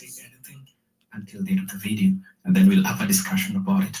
Watch the video. I'll be back. Subscribe, like, share. I just after suppressing my content literally not even 5 minutes after I posted at this point, I'm just gonna get out what I really want to say on here. And if my platform suffers because of it, it won't be any different than any other day of the week. So fuck it. I know that's right. Here speaks to something that I've been wanting to say on the internet for a long damn time. Say it, sis. I'm just gonna say it because frankly, I don't care no more. Let's go. White people are the problem with America. White people are the problem with America. White people just not realizing that this country functions off of forced, unpaid labor. No shit. But when it was everyone else working for y'all, you didn't mind that people weren't getting paid for the labor that they did, right? It was okay. It was the state's right to enslave people and brutalize them and make them work against their will. But now that you can't afford your Starbucks every weekend like you used to get, now you want to cry bloody murder. Y'all are absolutely the most delusional demographic walking around on planet Earth.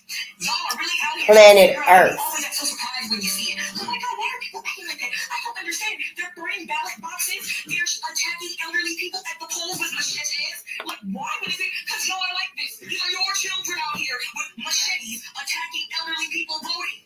We aren't raising your kids anymore, and they're running amok. Yep. They're running amok. And we ain't raising them no more. Understand what the fuck is happening? Because All you right. live in this lily white bubble that affords you to be ignorant. It gives you the grace of not having to pay attention enough to care about what's happening to everyone else around you. Unchecked white rage is exactly why every single thing that is wrong with this country continues to be wrong with this country. No one stops y'all. They're scared to go in and get this man who they say themselves the threat to himself and others, who use a weapon on someone working in their own yard and try to take their lives. Because what? What? You think that man was black in that house and the guy in his yard was white? That situation would have went away than it went. You think that police chief would say that they are not going to go in guns blazing, kick in the door, and possibly get into some type of physical altercation? Do you honestly believe that? the way that it went. It never would have worked with any other demographic. Not even Asians could have done what y'all did to the Capitol.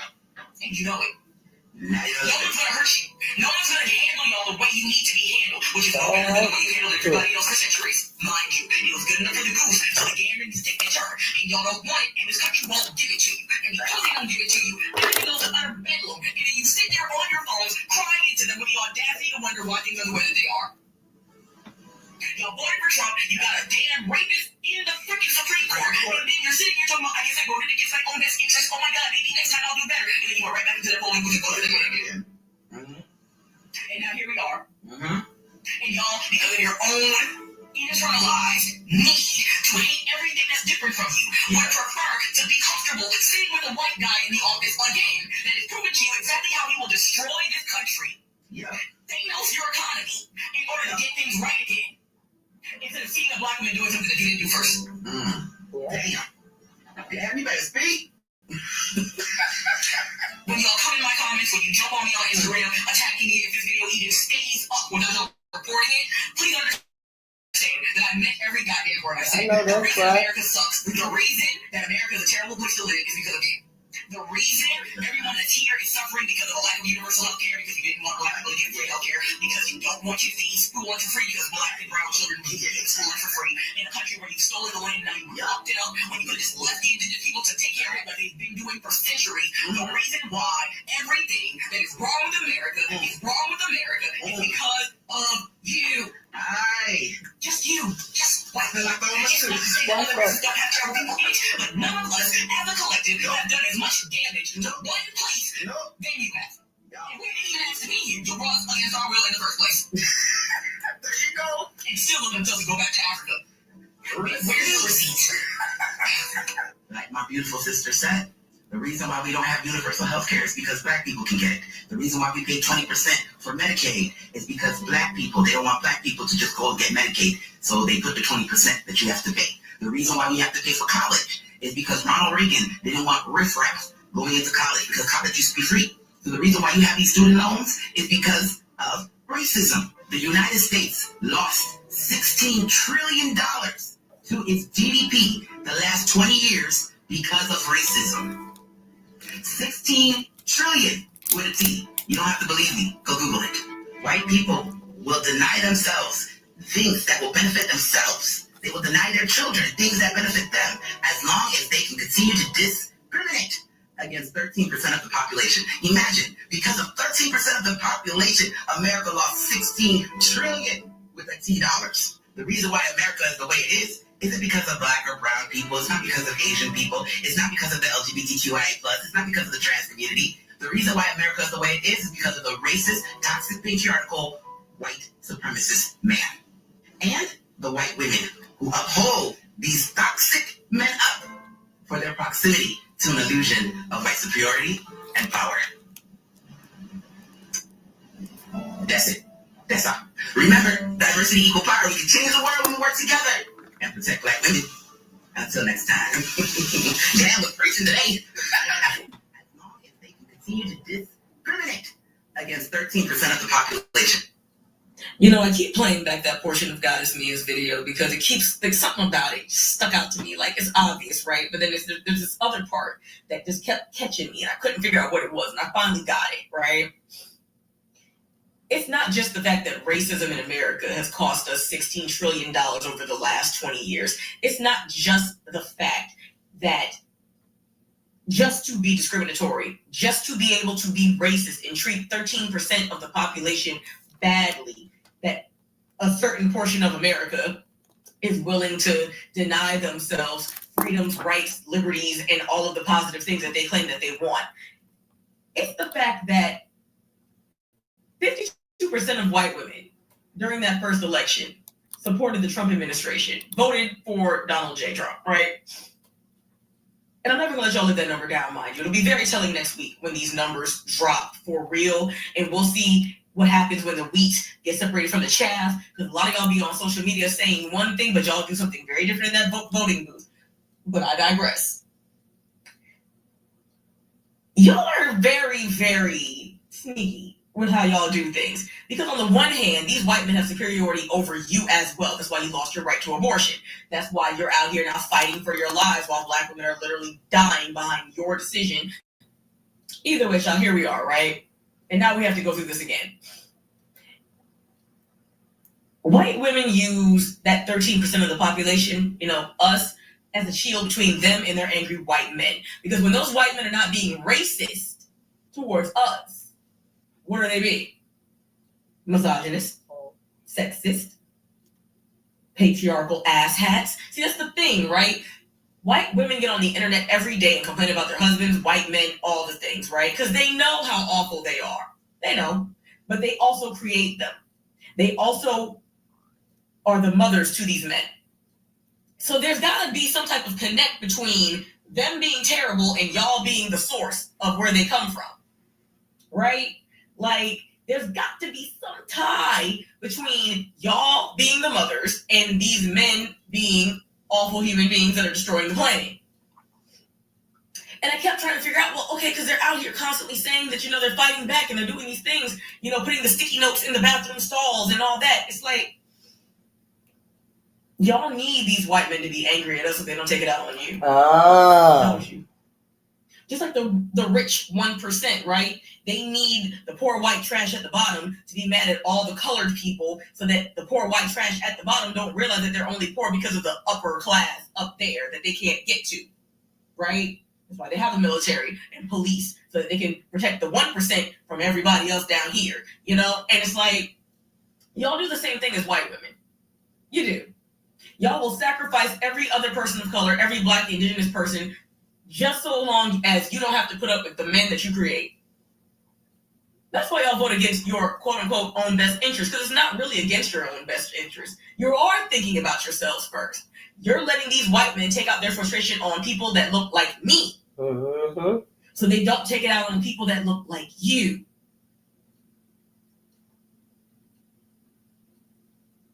That's why this race is so close. Isn't it? They're going to do it. They're going to sacrifice us. They're going to throw us under the bus. They're going to put us out there as a sacrificial lamb so that they can protect their own best interest. Y'all are not voting against your own best interest. You're voting to maintain the status quo, which is your white men being racist first, then misogynist, then patriarchal asshats, then everything else later. Because the 1-2 combo is too much for you to deal with. Because if these men don't have black people to be mad at, who else are they going to get mad at besides you? When they don't get that job, who are they going to take it out on? If it's not that black guy or that undeserving black woman or that brown kid from that country that he can't pronounce. If he can't blame us, he's going to blame you. And you don't want that. So you will sacrifice us all just to protect yourselves. Did I get it right? Did I crack the code? Yep, sure did. Did I figure it out? Sure did, honey. My sister. Welcome back to the channel. Now, my sister. This right here, y'all, is Eugene from Kenya. Black women stood on business and served truth bombs. I was listening to this earlier. And they ain't lying. They is not lying. It's time for us to just start telling the truth. Just start telling the truth. Everybody lying to us, manipulating us, looking out for themselves, ready to sacrifice us. White America is their damn fault. Everybody else is acting like white America. Got this whole mindset. And it's just time for us to go and tell the truth. Ain't no need acting like we do the cause, the reason of all this. We will accept responsibility for what the decisions and choices we've made and stuff in life.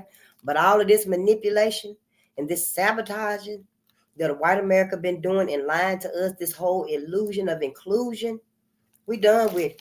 We finna put all that blame where it belongs. White America been having opportunities to do right by us. White America been having plenty of opportunities to do right by us ever since they began uttering. Tall, dark, and handsome. They love black men. Ever since then, honey, they had a duty to change their ways. They didn't have to remain like they were. They wanted to. They needed us. So, like Sister said, so it won't be them. So it wouldn't be them. See how diabolical it is? See how they just always used us, ain't never been sincere with us. They ain't never been sincere with us. And white men know it. Yeah, all these white men and stuff, they know it. Mm-hmm. They know why they ain't firing off on white women no more. Yeah, because they able to unleash that rage on black people. Yep, they able to unleash that rage on black people. Like Sister said. But when we take our asses away from their motherfucking presence, don't come around us. We gonna see then who their ass finna turn on. White women. White women. Yeah, when they go home, they finna turn on white women and stuff. We better get our asses away from them. Because as long as we stay around them, it's gonna boil over anyway. You can only hold your rage in so long. And you know white America been holding this rage in for a long time. It's still underground, like Kentucky told them to do. But that need to publicly do these atrocious crimes, this savagery, this need is rising again. You know, that's kind of like, you know how vampires and the full moon makes the animal change and stuff. From human to vampire or werewolf and stuff like that. But it's only like that full moon makes it happen. Well, whatever makes them need to unleash that rage, I guess it fills up. You know, once it fills up, it starts to overflow. It starts to overflow. They got to let it out. So I guess it happens every 50 years, every 100 years. I don't know. You know, whenever they get kicked off about something and they feel, you know, like there's no hope, I guess, white America. I really don't know what they triggers are. I just know it's us. Anytime we doing good, anytime we doing progress on our own, it's okay with white America as long as they feel like they giving us some progress. Because, see, they still can control it some type of way. Sister ain't lied about nothing. She sure ain't, and I ain't either. You know, I ain't censoring nothing as far as what I done said about white America. Here, their ass is crazy. Everybody been saying it. Everybody been saying it. Even the professionals, George Fraser, been saying it. Toni Morrison done said it. You know, Dr. Francis Chris Wells and them, they all told us what's going on with white America. Why we can't get no healing. Dr. George DeGrasse said we ain't never even had healing. Not from slavery, from being enslaved, oppressed, not after our physical freedom, not after we started reading and studying and learning. Did nobody ever even consider, hey, we need to, you know, let's look out for Black America. Let's sincerely look out for Black America. Ain't nobody ever wanted to do it. Now we got so many people here in this country and stuff, honey. When the shit do hit the fan and stuff, and everybody attention focus at us, because they're going to be looking for somebody to blame shit on, you know, we don't need to be nowhere around. We don't need to be nowhere around, honey. Everybody need to get their ass up and go back to their own land. They natural, normal, or original land. That's what they need to do. You know, I don't know if it get to the point where we have to hold hands and sync together, even telepathically. We can blow the sun up on our own. Keep fucking with us if they want to. We just might willingly blow this whole motherfucker up. Because it ain't getting no better with white America in charge. We might as well do something. We were manifested by the cosmos. How come we can't? You telling me you really don't believe that we got the power, we got the intuition, we got the knowledge to sync together us. You don't even believe it. And blow this whole motherfucker up with that sun up there. With the sun. Yeah, we don't need no weapons or nothing. We don't need no man-made nothing. All we got to do is call on the cosmos, honey. It's a whole spiritual team up there. It's a whole spiritual team up there, Black America. You got archangels. I know everybody say they got them too.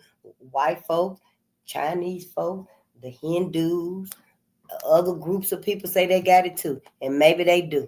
But it ain't like ours. It is not like ours, honey. It's 12 universes up there.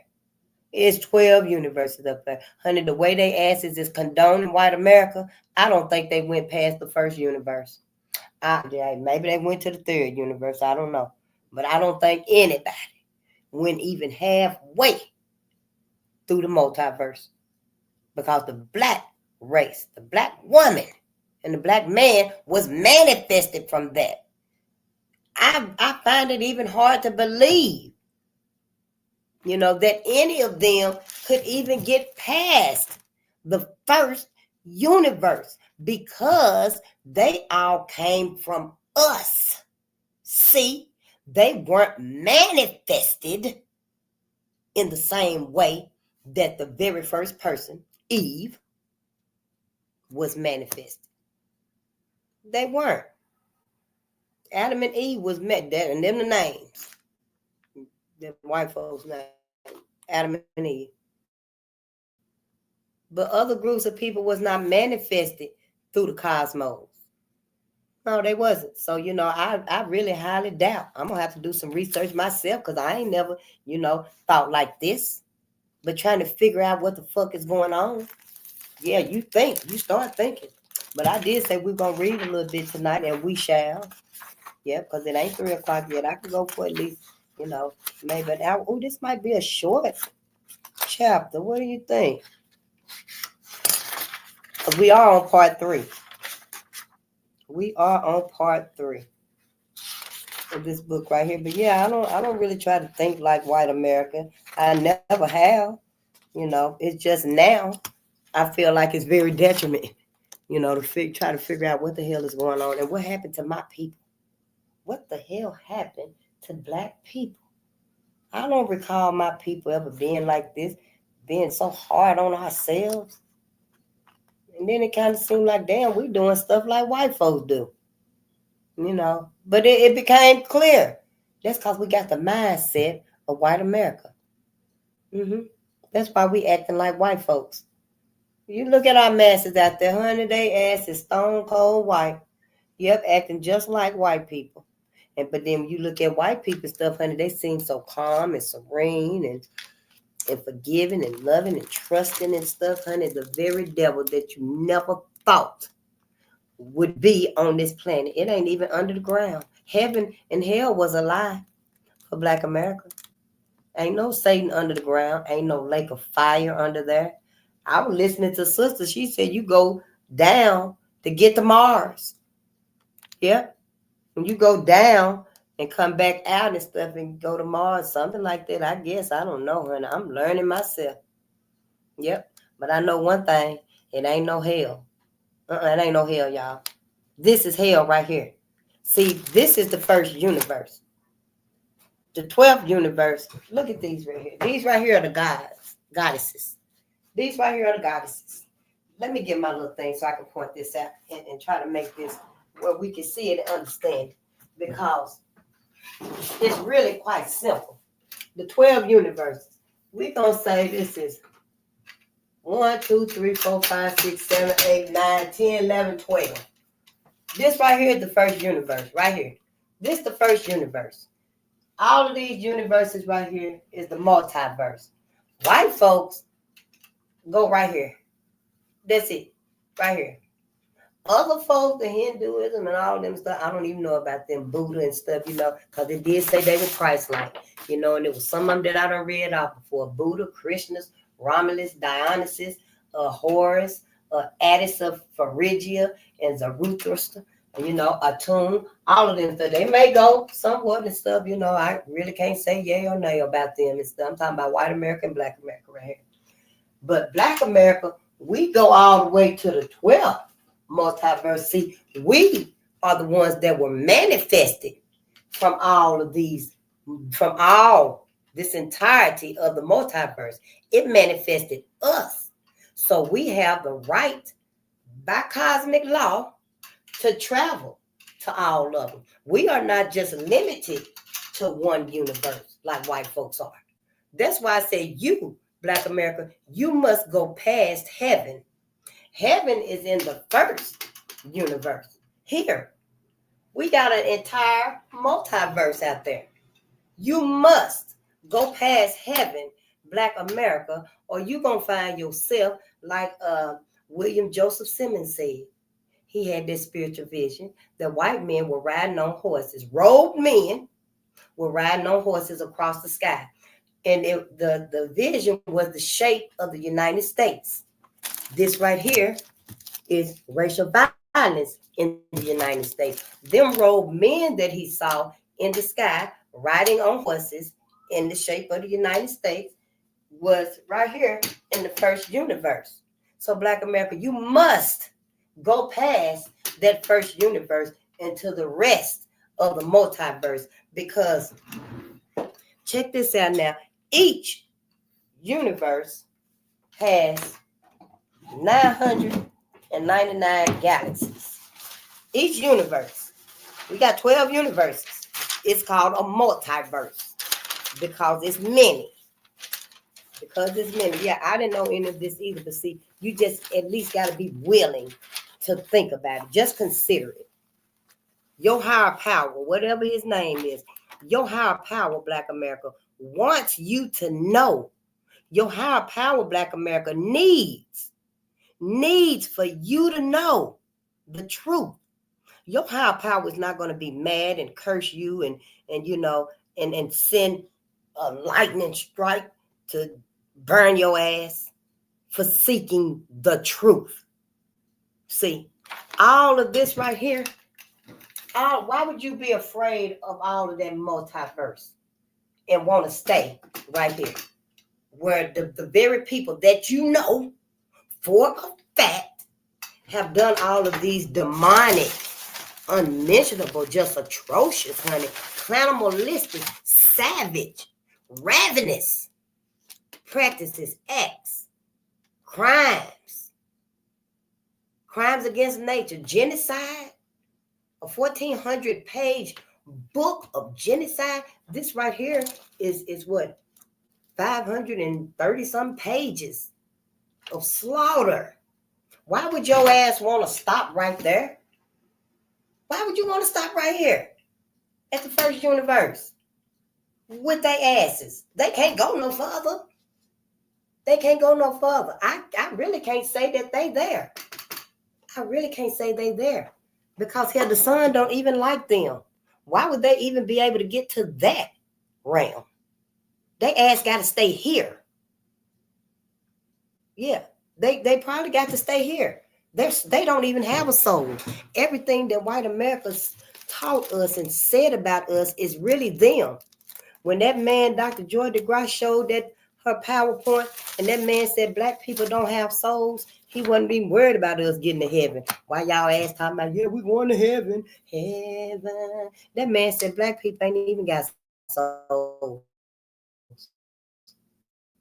They never did picture y'all or put y'all up there or really see y'all up there with them. If they did, they seen you behind the gates. They seen you behind them big pearly white gates they always talking about. And I don't kind of like what they're in the clouds. It look like clouds down here, but when you pass on and you transcend, see, you ain't got no body no more. You got a whole new vessel. We don't even know what a body look like once it leaves this realm. So you got a whole new vessel. And on the other side, this that looks like cotton here is really, it looks like clouds here. It's really cotton in that first realm, in that first universe right there. So you probably want to make sure where you go, because they clouds here, but on the other side, see, they clouds on this side, but on this side, once you done transitioned and went over there, it could very well could be cotton. Hell, I don't know.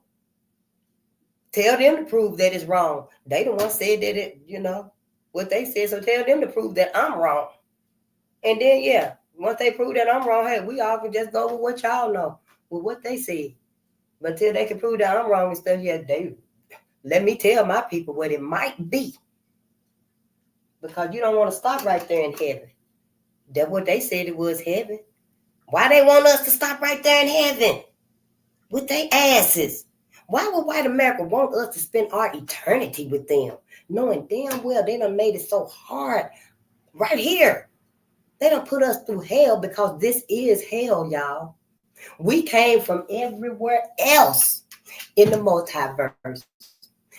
We came here Probably because we done did some shit in these other universes that we didn't have no business doing. And this is our punishment to come down here to heal black people, have black babies. Or we decided on our own to come and help heal and have black babies. Whatever the reason how we got here, we're here to help heal our people, and we're here to help to have black babies. That's it, and that's all. That's as simple as I can put it. Maybe I'll get a little thing with 12 of them on it, and I can show you how far it is to go. But why would you stop right there at heaven? That man done told you, and I know your book talking about heaven, but the book they wrote, the white man wrote, where's Red Summer? He said that heaven got Klansmen in it. That's hell. That's who riding on robed horses. You ain't never seen no black man on no horse riding in no damn robe. Hell, we got a book right here of black men, black cowboys. Honey, they don't have on no robes. No, they don't have on robes. They got on cowboy hats. They got on, the chaps, the chappy, the cowboy pants. The only man that rides a horse with robes on is white men, the Klansmen. Why y'all want to take y'all asses to heaven? We still ain't thinking for ourselves. Why the hell we want to go to heaven where they asses at? It ain't enough that they done tortured our people right here, but now they got us trapping ourselves in the afterlife. After this life, I mean. Literally, when we die, our body is no longer here. They really got you, Black America, trapping yourself. All of our ancestors, all of the babies, everybody that was slaughtered, lynched, they really got you willingly putting them in heaven with these animals for eternity, for the rest of life, the rest of their life, the rest of life, period. Ain't that what you say? You're going to burn in hell forever, in the lake of fire, forever and ever and ever. So you happy putting our loved ones, our families, you happy, you content putting them in this heaven forever and ever and ever. Hey, you the one said hell burns forever and ever and ever, because the white man said it. So if you believe what he said about hell, then you believe that heaven is forever, ever, ever. Or no, you don't, or you do. Well, think about it and let us know. Because, I think it's very fucked up. See, that's that psychological bullshit they done taught us. That's that brainwashing that Dr. Ray Hagan said we gotta come out of it. And see, it makes sense when you think about it. It makes so much sense when you think about it. Why would you trap Emmett Till in heaven with Carolyn Bryant now? Mary Turner and her unborn baby? And y'all want them to be in heaven to the 12th of never with the same people? See, it don't make no sense. And as big as the cosmology is, as big as these multiverses, this multiverse, honey, 12 universes. Each universe got 999 galaxies. Why the hell you want to stop at heaven, right here at the first? Why you want to stop right there? This the first universe. This universe alone got 999 galaxies. They all do. This one here, this universe got 999 galaxies. This universe got 999 galaxies. This universe got 999 galaxies. 999, 999, 999. They all got 999 galaxies. The galaxies got 999 planets. This got this galaxy inside of this universe. It's got 999 planets. This galaxy in this universe, it's got 999 planets. This universe right here, the galaxy in here, it's got 999 planets. They all do. So you have 999 galaxies, and then in the galaxies, you got 999 planets. Can you imagine how expansive that is? That's like this whole piece right here is the sky. This whole piece right here is the sky. You see how big that is? How big that would be? Imagine if it go on around the room. If I had separated them out, because they go all the way around. They go all the way around and stuff. And you see how big that is? Why the hell you going to stop right here? Because white America said so. It don't make no sense. Start thinking. start thinking, we might not read tonight because this is good stuff to me, you know. I just want to say, you know, but each planet, y'all, each planet, this planet, planet Earth, it's got 9 realms. This planet got 9 realms. So let's look at it like this right here. This first universe, it's got 999 galaxies. All 999 galaxies got 999 planets. All 999 planets got 9 realms. This planet, planet Earth, got 9 realms. We just in one realm. Hell, what if heaven ain't even out of? What if heaven is the 9th realm? White folks done lied to y'all and y'all ain't thought about nothing. What if heaven, it ain't even the second universe? What if heaven is actually the 9th realm in the first universe? You know, but since we in hell, see, we came from all the way over there back down here to hell. What if this down here is actually where we at? This, not that that's the color, you know, that's what I be writing my to-do on. That's our colors and stuff. I need to put something else right there because, honey, I don't want to do that. But yeah, what if we really down here in hell? What if we really down here in hell with white folks, and white folks done told us something totally different? You know, because they lie so much. Didn't sister just say they lie? Didn't sister just say they lie? Didn't Dr. Ray Hagan just tell us that we got to unlearn and undo the programming? Didn't Dr. George DeGrasse say that we ain't never had no healing and they ain't either? They just as crazy as they ever been. White America, don't act like, because my throat getting a little irritated, don't act like you don't know who I'm talking about, because we all know who I'm talking about.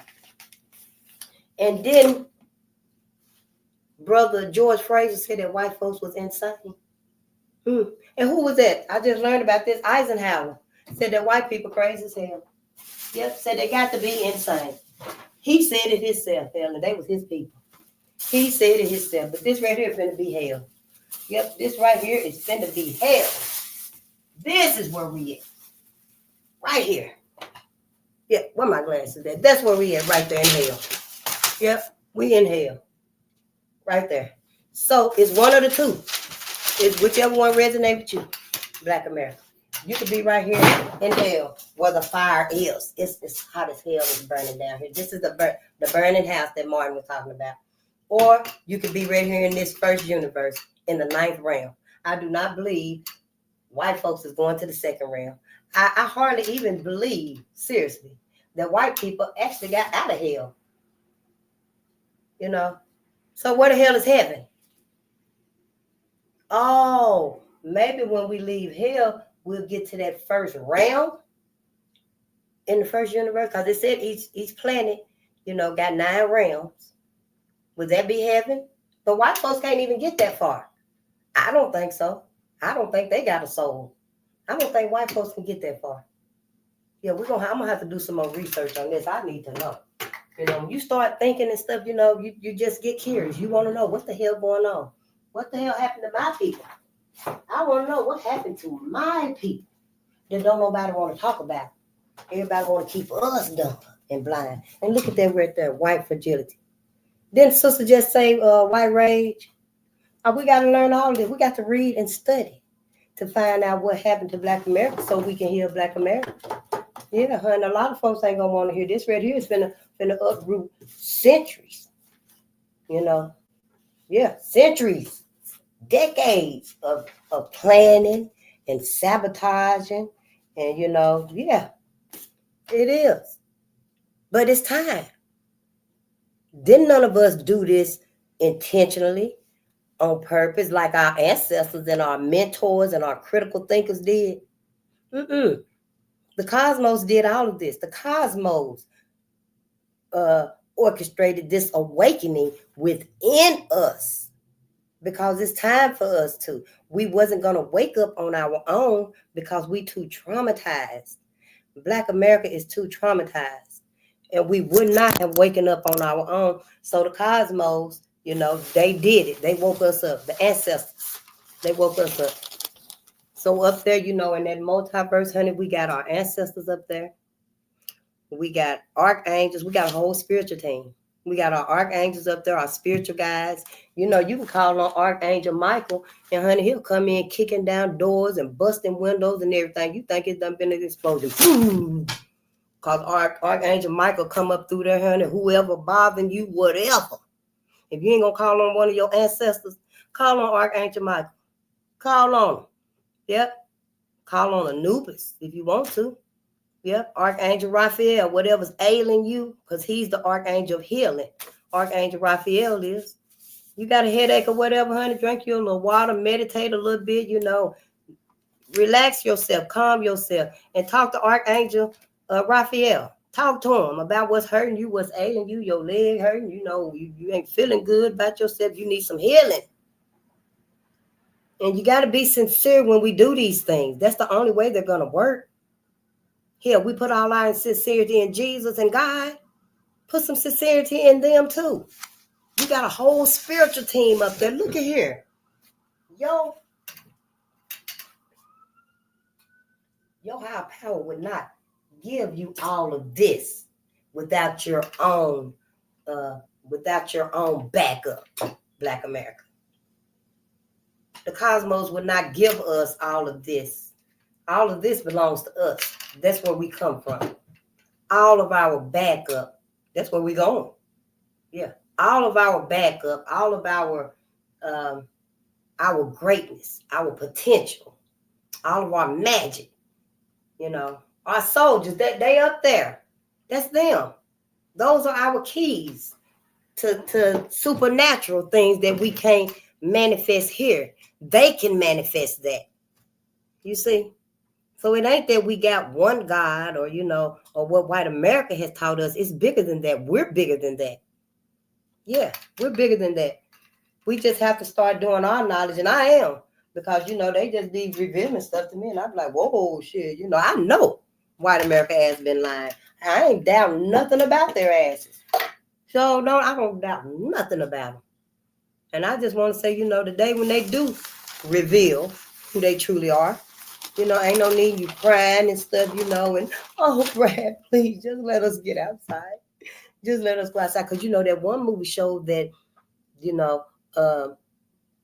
fall in love with the vampire, you will let them bite your neck and they ain't got to kill you.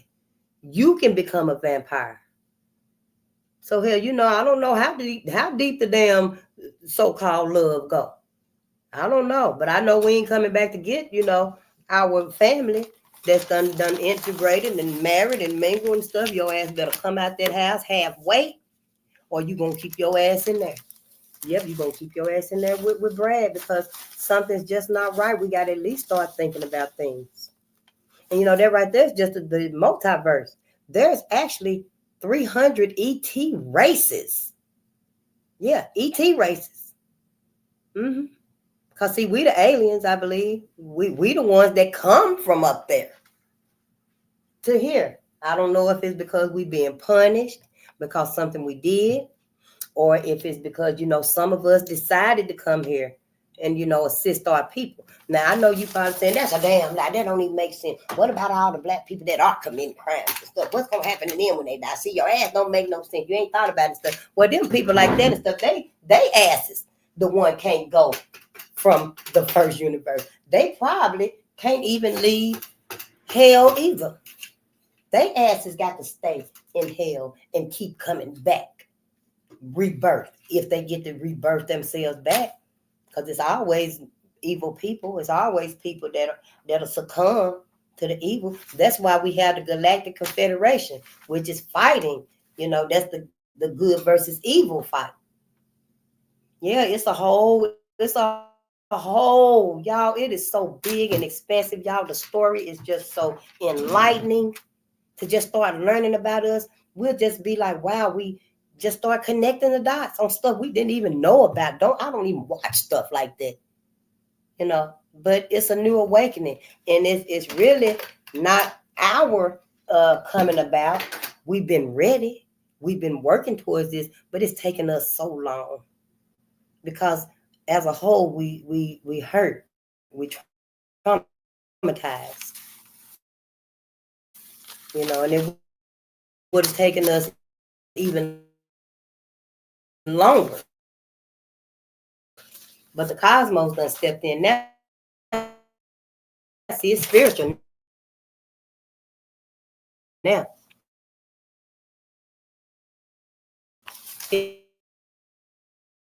It's spiritual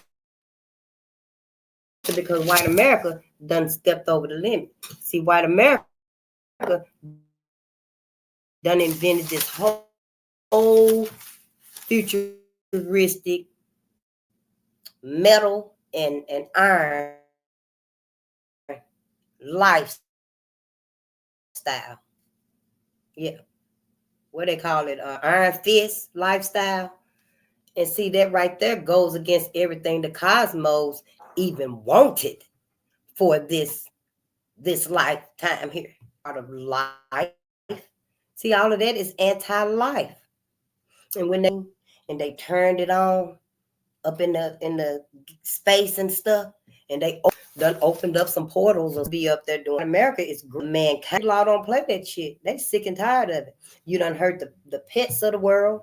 They done literally extincted. White folks done extincted pets of the world. We got some beautiful pets. We'll never see them again. You can't even describe to our baby what's extinct.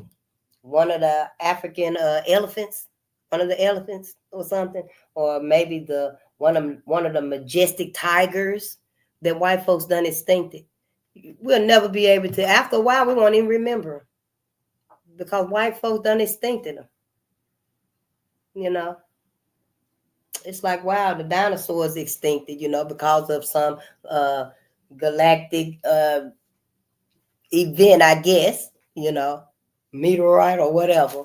But then when you look at it and stuff, it's like, damn, well, the elephant, the African elephant, is extincted because white folk just went over there and was just shooting them, taking pictures on top of them. Yeah, honey, one lady had her leg propped up, posing on top of the elephant and stuff, and she leaning all down, damn near laying on the dead elephant. Damn near just about to lay down on him and take a picture. What for what? Why would you do that? See, they anti-life. This whole thing is we got to just reshift our focus of what's going on and who's doing it. I don't care who got mercy for white America. If you sitting on the other side of this right here, because I'm going to minimize my screen. And if you setting your ass over there in your feelings about white America, then you in the wrong room. Why are you here? She go over there with sister at and stuff. She ain't talking about nothing, which is really good. She ain't talking about nothing that's irritating or, or judging or condemning white America. Why you ain't over there learning about numerology? Why you in here trying to sway us to have mercy for white America? Please, white America can go with us. Please, say white America can have free reign of the multiverse. Well, they can't. They was not given that key. The sun, y'all know the sun don't even like white folks. You know this. I promise you. If white folks go further, if white folks go any further than right here where they supposed to be, everybody gonna disintegrate. They get closer to that sun. If they get from right here and try to inch on up, they gonna disintegrate. Yeah, they're going to disintegrate. I mean, it's really simple once we start thinking about it and stuff. Yeah, I'm excited, And when the aliens come down here and stuff, the 3T, the extraterrestrials, they're what they are, 300 extraterrestrial races, and they all from different planets, y'all. They are all from different planets. They all throughout the multiverse. 300 ET races. Not all of them are on our side. Most of them are. Some of them are, it's the fight for good versus evil. Good versus evil, yeah. But most of them are on our side and stuff. You have some that, they trying to take it over and stuff, I guess. I don't know. I'm learning about it myself. Sure is, honey. So I'm like, shit, hell. Whoa. Well, shit is the ones that's evil of the ET races, the extraterrestrials, because they ass finna lose. Are they finna be banished down here? Are they finna be banished down here in this hell that we find ourselves in? Is that why we here? because they get banished here, and then but see, it's good black people on this planet though. That's the thing that we got to figure out. But see, it's all worth the study, ain't it? It's worth the study, ain't it? I mean, here, how many years and stuff we've been studying the Bible and that same one book. I know y'all keep saying always something different. I can see it and stuff. That's because you ain't reading it right. That's because we're not reading it right. We ain't receiving it right. Because if we were, it would have opened up all of that multiverse, all of that information and knowledge about the multiverse. It would at least opened up or activated the messages from the cosmos. We supposed to be receiving messages from the cosmos. But see, we done been numb so much, and these dots been disconnected. We so polluted with alcohol, cigarettes, media, clothes, music, white folks, whatever. We so, distracted with everything else that we can't even hardly get our messages from the cosmos. So that's why, we got to do our work. We got to at least have an open mind, at least give it a chance to resonate or irritate. And I ain't talking about me either. I'm just letting you know, when you get on the path and stuff, then you'll find that I'm irritating everybody. I'm just going to tell you like I'm irritating everybody. What you just supposed to do is just take the message and go apply it to yourself. Once you get on your journey of learning about all of this multiverse and stuff and what religion really is, like Dr. Ray Hagan said, we got to unlearn it to undo or reverse this dedicated ignorance, this self-defeating dogma.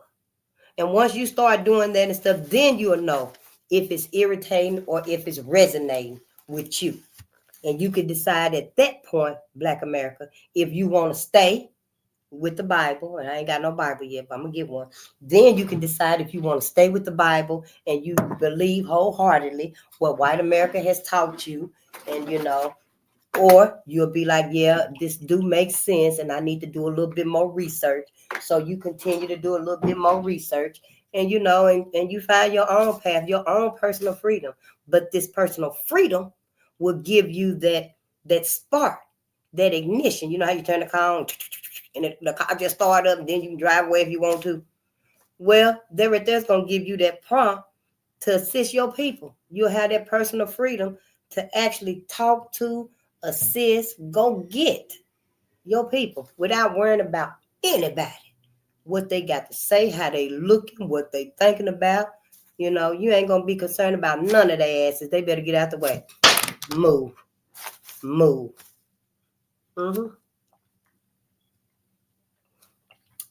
And that is what white America don't want us to know.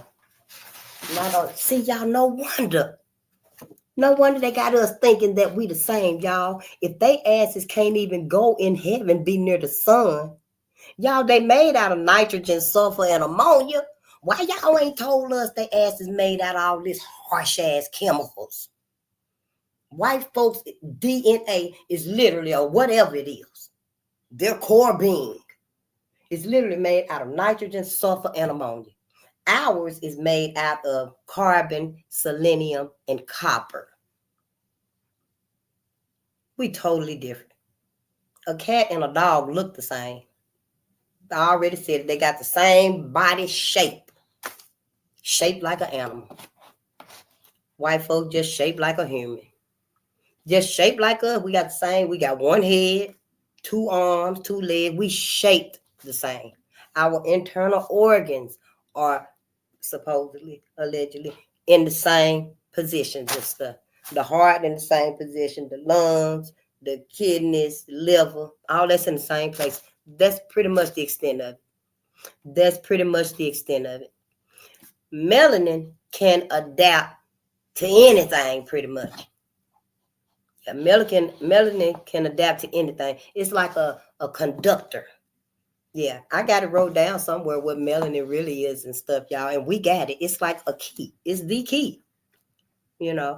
But we're totally different and stuff. That's why white America been doing all this lying and stuff. You know, we got to quit living like them. We've been living our whole lives like white America. It just dawned on me, we breathing like white folks. Yep. We keep breathing like white folks and stuff, y'all. Our nose gonna get skinny just like white folks' nose. Because we ain't using it. Ain't no air coming through there like it's supposed to be. We got little bitty streams of air coming through our noses. We supposed to be having huge traffics of air coming in and out to fill our lungs.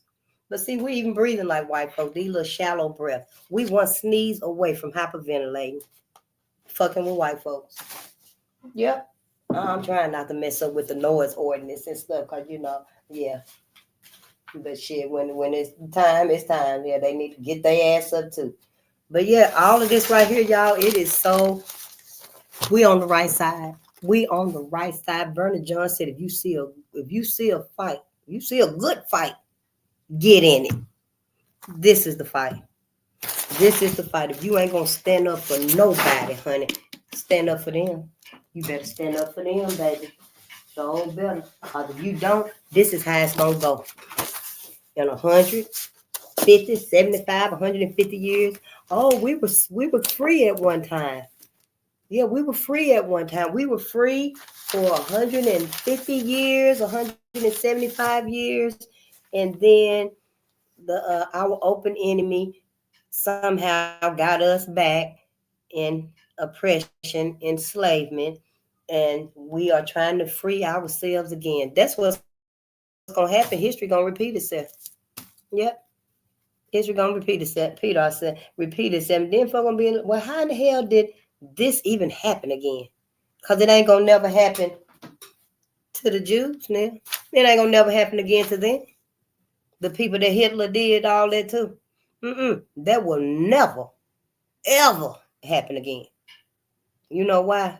Because they make sure motherfuckers know, and they make sure motherfuckers know this ain't happening again over here. Oh no. And hell, Hitler got his ideas from America. Sure did. But they know to leave them folks alone. Leave them folks alone. Yeah, you done did your worst to them that you gonna do. But it's okay to do it to Black America. And you can keep on riding Black America so you ain't got to do it to no one else. We have allowed everybody to just look at us like a casualty. Like it's okay for us to go through this because we don't care. We ain't never stood up. For crying out loud, we didn't stand up for our Holocaust. No, we hate to even see the movies and stuff. Yeah, after a couple of times of Django, a couple of watches of Django, I'm tired of looking at that. I don't want to see one more slave movie. That's why we can't empathize with them. We can't feel for them. We can't even sit down and look and understand, put ourselves in their shoes, what it felt like. But we so tired of it. I can't stand this stuff. I gotta go. Nah, what you can't stand is your Black ass gonna have to tell white America what the fuck they done did to Black America. That's what you can't stand. Now it's time for us to quit lying. And it's time for us to quit letting us be cowards about this. Shit, quit school if your ass want to quit school. Shit, that's you. Can't read. Hell, that's your motherfucking ass can't read. You the one gonna be working a little low-end job like I do. Yeah. You ain't gonna have no educational freedom. Folks ain't finna come through and tell you about nothing, and nothing else. No. So go ahead. Yeah, go on. Quit school if you want to. Yeah, you can quit your job if you want to. That's you gonna be hungry. Yeah. You got your own choices and stuff, but you're going to have to know. Just at least get the knowledge so you can make the right decision. That's all I'm saying. I don't know. I'm just saying, I'm not politically correct. I'm just here to tell my people and stuff, And I know I'm going by myself when I go to the afterlife because I already made up my mind. Whose side I'm on? I'm on my ancestor side. I'm not going to heaven. I don't expect many of y'all to stay around and stuff. And that's fine, because those of you that subscribe to you and stuff, I'll come to your channel. Yeah, I'll come to your channel. You ain't got to worry about nothing. Ooh, face gonna notice I'm gone. No, Face wants you to go.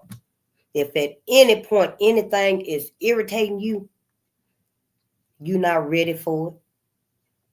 You don't want to put on Dick Gregory. And you know you got married, interracial marriages and interracial family. You don't want to put on Dick Gregory. You not finna put on Dr. John Henry Clark. You don't care who said what. Then that means it's irritating you. And you need to go to another sister channel. That's all that means. But I tell you one thing, the ancestors, the multiverse, the cosmic energy, yeah, your spirit team. Because we all got a spirit team. We all got archangels and stuff. We don't know it. They know it. Every time something happened to us, we holler, oh, thank you, Jesus. Thank you, God. Honey, them ain't nothing but your spirit team. That is your spirit team. Your ancestors, your archangels, your spirit team coming through for you. Oh, they will come through for you and just flood the gates. But see, you ain't giving them no credit. So that you just see little bitty, little bitty growth. You see some medium abundance. Sometimes you just get prosperity just out of nowhere. You done did some good. You got a good heart and stuff. But see, Black America, because we refuse to call on them, talk on them, and seek their guidance and their attention and their advice, we don't get that freedom that we really looking for. We don't give it to ourselves. Yeah. We even thanking the wrong one. We supposed to be calling on a dog, not a cat. White America done did a number on us. Yeah, it's white America fault. I still ain't seen nothing that prove otherwise. And until I do, that's who it is. White America, yeah. But let's see what time it is. So maybe we'll read at least a little bit of chapter of part 3. I know, right? Yeah. And once we get started reading this part right here, we'll just be started with it. And I really don't mind. Yeah, at least 30 minutes. At least 30 minutes. I may not even take 30 minutes if it's a short, little excerpt. And this right here is empirical generalizations. Yeah. And then it says minor studies of aggression, correlations of lynchings with economic indices, INDICES. Yeah. And it's mostly just data and stuff, composite economic index. Ooh, lynching index. Whoa. And this right here shows from 1882 to 1930. Then there's a summary and a re-examination of correlations between lynching and economic indices. Oh, what's that mean when the money get funny? Then the precipitants and underlying conditions of race riots. Now, see, any other time and stuff, like in my past and stuff, if I was reading something like this, I would just read my book through the good part. But when it get to the statistics and data and stuff like that, I would seemingly stop right there. Yeah, because it wouldn't have no interest and stuff, it wasn't teaching me nothing that I really resonated with and wanted to learn about. But this right here, see, this is me. This is my people. This is us. It's true. What happened to it? When I say these are my Jesuses, it's true. Where's the lie? Where is the lie that Jeff Brown, Jesse Thornton, John Hartfield, where's the lie that they my Jesuses, that they were crucified? Where's the lie? Oh, you saying, oh, they didn't come and save you. Jesus ain't neither. Hell, Jesus didn't even save them. But yeah, I can say they saved me. I can say they saved me indirectly and directly. John Hartfield saved me, my daddy, from having to go through what he went through, from having to be lynched, his fingers cut off, his toes cut off. They probably cut off his manhood too, his ears, anything that was protruding. See? So yeah, I can say these are my saviors. I can say who coming back to save me, to get me. If anybody coming back, hell, y'all ass believe some white man coming back. Oh no, Face, we said that he got kinky hair and bronze skin. Well, hell, everybody else said he don't. You ain't even told everybody else what he really looked like.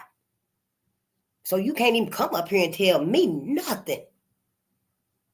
See, that's how it all works. It's a game to them. And it ain't funny to me.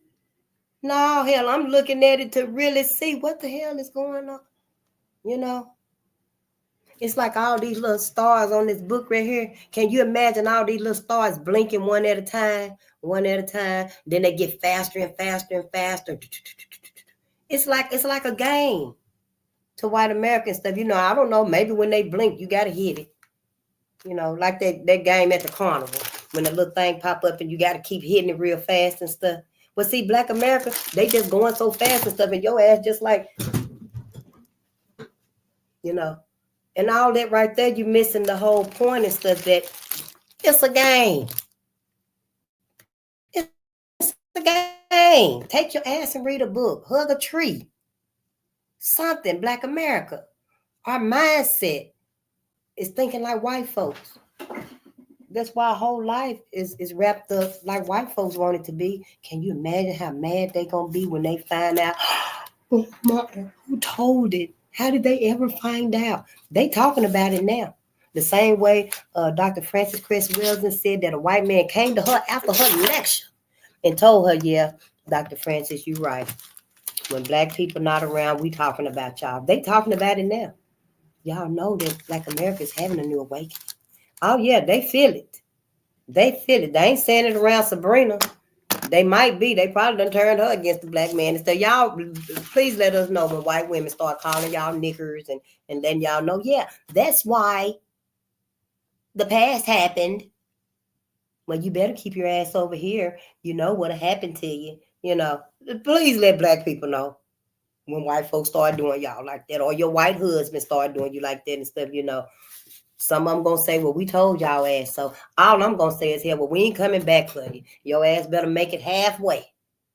If you want somebody to save you, your ass got to come halfway. And when sister that was on James Small, Professor James Small, because you know we was on our air, and I just so happened to went over there in my YouTube, and he was on live with Dr. Susan Tata. And so we was on his live while we were live. I'm gonna apologize sincerely because I don't even know how technology worked like that, and I didn't want to intrude on nothing. But I felt like it was confirmation. Shoot, show them who you talking about, so they know exactly who to follow to get this knowledge, to get this message. That's why I did. I didn't want to do it at first, but it was like, yeah, why you think it connected like that? So people that see that live and stuff will know exactly who to go to learn about the 400 minerals and elements, the religion, the path to understanding divinity. You know, start there. Just start there, and the rest of it go. And then you got Dr. Ray Hagins. He's a psychologist and a pastor. Start there. We got places where we can start because we at the end game now. We at the end game. And I told you one or two things is going to happen. You know, well, I did say some other things might happen and stuff if they put y'all asses in them smart cities because you done got in them Tesla cars, you know. But the scenarios, you know, it's big. It could go either way. It's a lot of us. Some of us might be underground, probably never seen again and stuff. I don't know, honey. I ain't never thought about these folks like this. I don't think like that. I do not think like that, honey. I sure don't. Ain't nobody got no time to be sitting up here trying to decode what white America's up to. And then they want to act like, oh, we ain't even studying black folks stuff. We ain't bothering black folks. We just as calm and peaceful and docile with them and stuff. But then behind the back, honey, they thinking up all kind of stuff that they can escalate and bring down on black American stuff. Oh, they being patient because they know, yeah, well, things is working well. They're killing themselves. They're making babies with everyone else. You know, we're doing good. We're doing good. But see, they antsy. They missing the chase. White America love to have a chase. It's something about that chase. You know, when they get out and they can just growl. And everybody, you know how when the full moon come up, and I seen that movie Twilight, and the full moon come up and then, you know, the man, his ass turned to a motherfucking wolf and just took out running. Well, white America used to that chase. See, I don't know. I ain't never thought like this and stuff here, trying to decode they ass shit. What kind of mindset they got? Where that come from? Yeah, honey. Then they always want to touch on you and stuff. I know you've been married to him and shit, honey. You better be particular. Sure better. You can't be touching on me like that and stuff. Shit. Yeah. I don't even hug me. Don't touch me or nothing. Shit. Sure don't. I'm fine talking to you right here and how you doing and everybody doing and stuff. That's close enough. That is close enough because you got to protect your energy. Black America. All of that in the multiverse that's in you, that's what they want. That's what white America want. I don't know why, because they done already gave up the ghost. They already telling us they don't want to be human no more. What else are they saying? You tell me, what else are they saying to Black America?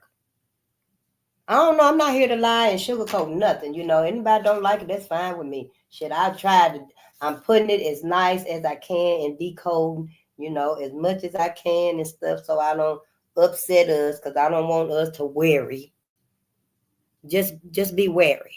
W-A-R-Y. Just be aware. Don't worry about nothing. Shit, you got all of this protection right here. Now, you did have some things right in the Bible when it say, any weapon formed against me shall not prosper. That's true. You got a whole multiverse right here on your side. You got all of your ancestors in this book, that book, so many books. We got books by Ida B. Wells. We got a book, The 100 Years of Lynching. All of them is in this multiverse. They all on your side. So now you shouldn't worry. Just be wary. Okay? That's all we got to do. Know whose side we on, where to put our faith and our loyalty at this time so we can keep our focus on us. If we don't keep our focus on us, Black America, we finna go through some very harsh times that's unprecedented for anybody. Anybody. If you ask me, I think we all need to be meditating to Benjamin Banneker. So in case when these flying cars get up here and shit and y'all ass done got in these flying cars and stuff here and you can't get out, it won't lower because only Simeon Toko told they ass, take me back. That flying car gonna ride your ass around here and stuff. At least you could ask Benjamin Banneker, to donate your body to him and stuff and show you the way so you can navigate this flying car, get your ass on the first exit you see so you can get back on the ground. Who else would you call? You got a whole multiverse up here. Oh, you could call Anubis. When you riding in your car on the ground, you can ask Anubis to ride with you. He'll ride with you. Ask Archangel Michael to ride with you. They'll ride with you. So when they get these flying cars and stuff and your ass is trapped in that flying car up there, call on one of your ancestors. Yep, you're going to have to do something. But see, we got to be pure. We got to get back to our pureness. We ain't pure no more. Shit, we thinking like white folks, eating like white folks, drinking like white folks, sleeping like white folks, dressing like white folks, hiding our head and stuff like white folks and stuff, honey. We ain't getting but a little bit of connections from the cosmos. I'm probably getting some because I'm growing my hair out now. I ain't cutting nothing no more, honey. Show. I know y'all see me over here twirling my hair and stuff, honey. Honey, please. I don't eat meat like that no more and stuff. I'm down to like 116 pounds. You got to find your right, diet. Yeah. Or live it. I think Brother Yaki, he called it live it. We got to find our right live it. The way to eat and stuff. Yeah, the meat, it will keep you, you're healthy and stuff. But it ain't really, it's got a lot of carcinogens in it for me and stuff. That's a personal decision for me. And I just started cutting out pork when I found out that motherfucker didn't sweat. What, you mean tell me pigs don't sweat? They ain't got sweat glands. No, oh, hell no. Shit, I love the bacon. Maybe some pork chops with gravy on it, mashed potatoes, a little tomatoes too on the side. But hell, the damn thing don't sweat. So hell, if it don't sweat and it ain't detoxing, hell, and I ain't detoxing, We don't detox like our elders did. That's why great grandmama and them used to cook them big old hearty meals and eat. Yeah, my grandmama ate pork for her whole 97 years of her life. They detoxed too. They knew what foods and spices and herbs to use to detox their body. I didn't even know cilantro. Cilantro removes like 93% of all metals from your body. Let me go look on this one. I'm not going to take it off. I'm just going to read it and see what the numbers are because I know it's in there. Yeah. Oh, yeah, I'm going to have to. Yeah, it's got more than one thing on it.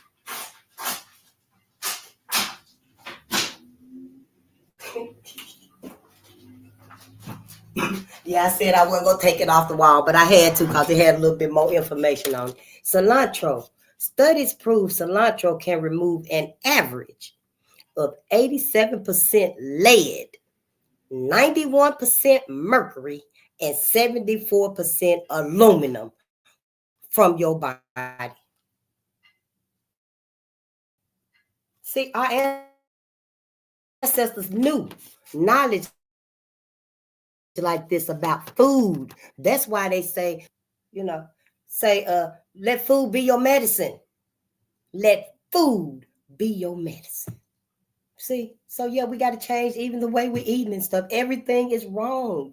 White America is crazy as hell. White America wrong. That make y'all wrong.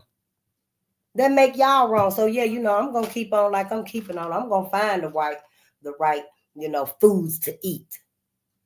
But I won't be eating like white America no more. I can't do it. I don't trust white America like that. No, I don't. So what? I've been hungry, hell shit. I'm fasting. I just say I'm fasting then. Now what? Now what? See? Right. And then I got side note. Heavy metal is 12 times the weight of a molecule. I'll go figure. I'm waiting on you to get your class so I can learn. 12 times the weight of a molecule. And a molecule is really, really, really, really, really, really tiny. But heavy metal, that mercury and lead and stuff, is 12 times heavier than that. Imagine that on the inside of your body and stuff. Yeah, it's great. White folks done lied their asses off. I'm so mad at white Americans. Honey, it's everything I can do. Just as long as they don't ask me no questions, I can just work with their asses and come home. Because sometimes I just be ready to just start the conversation with their asses. But it ain't even nothing I'm trying to work with or heal with their asses. At this point, I'm just really trying to heal my people. Let my people know what's going on. They gonna fuck around and be like, oh, face, it was you. Yeah, it sure was. And I'm glad you came. I didn't want to come to you with this, but I'm so glad your ass came to me. Because, see, the gloves is off. Time for us to come for white America. Them days is over. Sure will, honey. Shit, if y'all can't tell right now, white America got big plans for us. White America willing to hurt themselves. I always felt like white folks feel like it's an honor.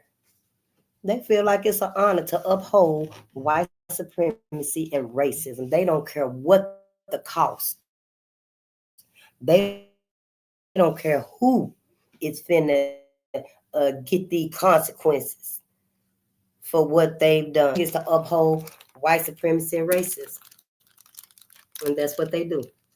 Yep. Oh, I sure forgot to read dinner. Well, we got 15 minutes. We just gonna read empirical generalizations.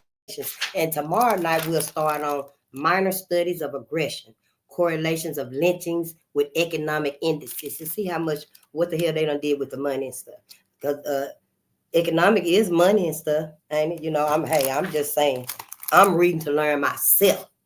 I'm the one that dropped out of school. If y'all ain't got patience for me to understand what I'm reading and to try to comprehend it, then yeah, you sure will in the wrong class. You need to go find a reading class or something with somebody with the degree. Because I already done told you I ain't got no degree or nothing. I dropped out in 11th grade. Them folks didn't even tell me Christopher Columbus was a hero. My sister got a picture of when she was in like 3rd grade or something. Remember I've been talking about that Thanksgiving hat that them motherfuckers had us drawing on Columbus Day, Thanksgiving Day, with the feathers. They bring you all this color paper. They bring you yellow, red, white, purple. Then they bring you a brown color paper, and you cut it out because you're going to make the band.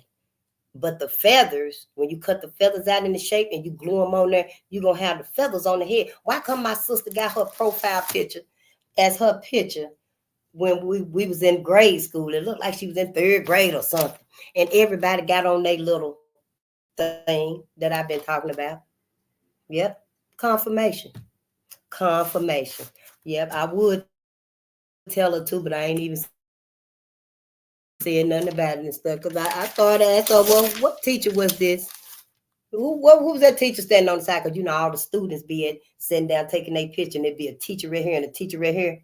I showed them, which teacher was this? Who was that woman? She probably deceased and that stuff. I don't know, but her ass was wrong, and she's still wrong. She's still wrong. That's just how I feel about it. Shit, I ain't got no mercy for white America. Shit, they ain't even answer for nothing. Hell, had me thinking that we was just fucking our lives up. We was just fucking up. But see, when you ain't got no identity, we ain't got no identity in ourselves. We ain't got no fundamental hope that we can hold and embrace, and we can feel it. Our hope is God and Jesus. That's our only hope. Our hope is not us. Our hope is not our ancestors, because white America wouldn't let us entertain those thoughts. They wouldn't let us grow with those thoughts, that love. It was forbidden. White America did this with their motherfucking asses. They did it. Empirical generalizations. Let's read. And yeah, y'all, this right here is part 3. Look. I know, look how much we have read. This is part 3. Causation, some theoretical and empirical notions. See, this is good reading. This is not my vocabulary. But look how much we done read. I know, right? Oh, my ancestors. Look at that. We done read 339 pages. Yep. 339 pages. We got that much to go. We done read that much right there. Yeah, we doing so good here. We're going to find out who the fuck done hurt Black America, and they asses better move around. They better move around. The gloves is coming off. And I promise y'all, it looks to me like it's white America. Like I said, if it's somebody else, then I'll admit I was wrong. But I don't think so. We just going to read this little bit right here. I'm going to let y'all go anyway. Empirical generalizations. Some of the more sophisticated attempts to use aggregated data in delineating empirical generalizations on racial violence are assembled in this chapter. That was a long sentence, wasn't it? Some of the more sophisticated attempts to use aggregated data in delineating empirical generalizations on racial violence are assembled in this chapter. Seems to me like they said some of the sophisticated ways to get rid of generalizations on racial violence are listed in this chapter.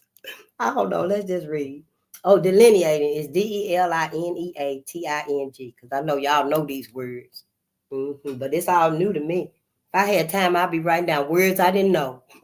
Or I'd be marking them in the books, but these not my books. This not. I'd be marking them in the books and stuff because they knew. When you start reading and learning this stuff, knowledge just start coming to you. Knowledge just start coming to you and stuff, especially when it's something that resonates, something that you're supposed to have.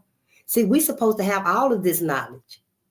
White America has done us a disservice by keeping all of this knowledge from us. They sure have. But see, we ain't no vengeful people. I ain't no vengeful people. I don't want us to go out and be mean and evil-eyed at them and stuff. Honey, you just rebuke everything. Don't you even let them touch you. If you ain't married to no Caucasian, if ain't somebody in your family, whether you're married or whatever, that you truly trust, don't you let their ass be touching on you, touching on your babies. Oh, he's so pretty. Can I hold the baby? No. Don't let them do it. It's bad enough. We done got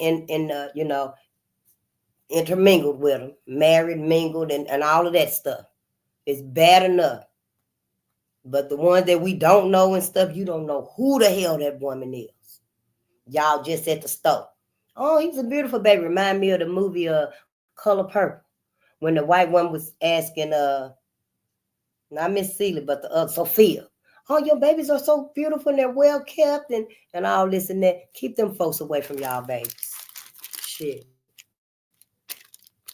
Yeah, you know what I'm talking about. The scarcity of such studies is caused more by the difficulties in obtaining comparable, valid, and reliable data than by the shortcomings of available statistical analysis techniques. Special efforts are now being made to generate usable comparative data and to provide for the collection of relevant statistics. And it is reasonable to expect that there will be a sharp increase in the quantity and quality of such studies in the years immediately ahead. For real. Because it sure seemed to me like this man right here, Alan D. Grimshaw. We will be reading this again, possibly, everybody will be pitching in because it sure seems to me like his ass flipped the script from making white people the aggressors, which they truly was, to making black people the aggressors.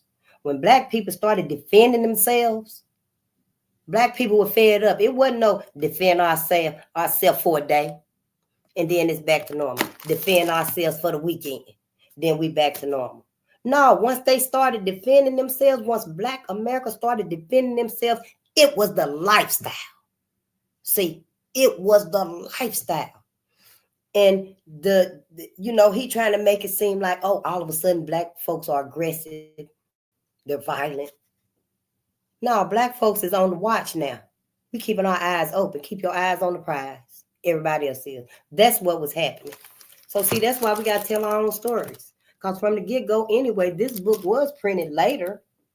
But right from the get-go, they never anticipated us reading, at least to this depth. Maybe some of us, like Dr. Joy DeGry and, our professionals and our scholars and stuff. But, on the whole, no, they never expected us, common people, not down here with me, reading this right here. They never anticipated. Oh, yeah, they'll do good. They'll read some. But as long as we keep them from achieving that Black Wall Street mindset, I'm pretty fairly sure that they aren't going to collectively just gravitate to racial violence in the United States or Kentucky or 100 years of lynching. See, because they figured that they got our minds. Well, we ain't going to go no further than that's what they think. But they wrong. Yep. So let's read. The 4 studies presented here represent pioneering attempts to invent modes of assembling and interpreting data in generating or testing hypotheses about collective violence. Collective violence. I hope they're going to be talking about white folks and not black folks. Because it was not collective violence that black folks was doing. Black folks was self-defending themselves, their home, their wives, their children, their neighborhoods, their communities. See, their businesses. But white America, yeah, they can't be trusted. The Hovland and Sears article of 3 decades ago, 30 years, attempted to test the frustration aggression hypothesis by correlating selected economic indices with lynchings. Some years later, Mintz, M-I-N-T-Z, Mintz attempted to refine the Hovland-Sears findings through the application of more refined statistical analysis to the same data. So that's like they took all the data and stuff. Oh, say, well, we want to get it more refined diagnosis here. So we're going to put it on this right here and run the same data, hoping that it come out, better. But right here is showing that white America was the aggressor. Oh, well, we're going to get a more refined data. We're going to put it over here and stuff. Oh, right here is Black America. Black America is the problem. They the ones that's doing it. So let's see what's going to happen. But yeah, they just put it on another, thing so they can get a different result with it and stuff. But yeah, so let's read. I know, right? In the early 60s, Lieberson, Lieberson, Lieberson and Silverman attempted to sort out causal explanations of large-scale rioting through paired comparison analysis of urban areas which had and had not experienced disorders. Their conclusions must be seen as problematic since the number of cities which have had which have not had rioting, steadily decreases. The chapter ends with Ger's interesting comparative study of civil strife in 114 nations, done in an attempt to isolate the influence of such variables as persisting deprivation, history of past strife, perceived legitimacy of government, and a number of mediating variables. He concludes that persisting deprivation has a direct and measurable effect on turmoil and speculates interestingly and cautiously on the meaning of his findings for understanding past and future events in the United States. So, yeah, we're going to start right there tomorrow night. Because I'm kind of like, is he trying to say Black America became unhinged at this point right here? Is this where now they finna start flipping the script and say, oh, Black America is unhinged, they incorrigible, they done got dangerous and ruthless? Is that where this narrative finna take place at? Because if it is, his motherfucking ass, they motherfucking ass was supposed to say, Black America needs healing for the traumas they have suffered from white America. And white America motherfucking ass need healing to find out what's this cannibal instinct inside of them and how can we corral that or perhaps move them to another segment of society, like animals. The animals are all in their proper segments in society. The marine life is in the oceans. Okay? The insects and the bees and stuff is in nature. They flying around in trees, in the air, in caves, in the ground and stuff like that. The birds is in the air. Dogs is out in the wild and stuff. The majestic pets of the world, they in Africa in the wilderness. White folks need to be somewhere else too. Just not with us. White folks need to have their own place too. Why have we just let them assimilate into our whole society? And we kept letting them because they got in power. They got in power, in position. But that power and position don't even hold a candle to all of this right here, all of that power. That power is what makes the sun rise and set. That power right there is what makes the multiverse give birth.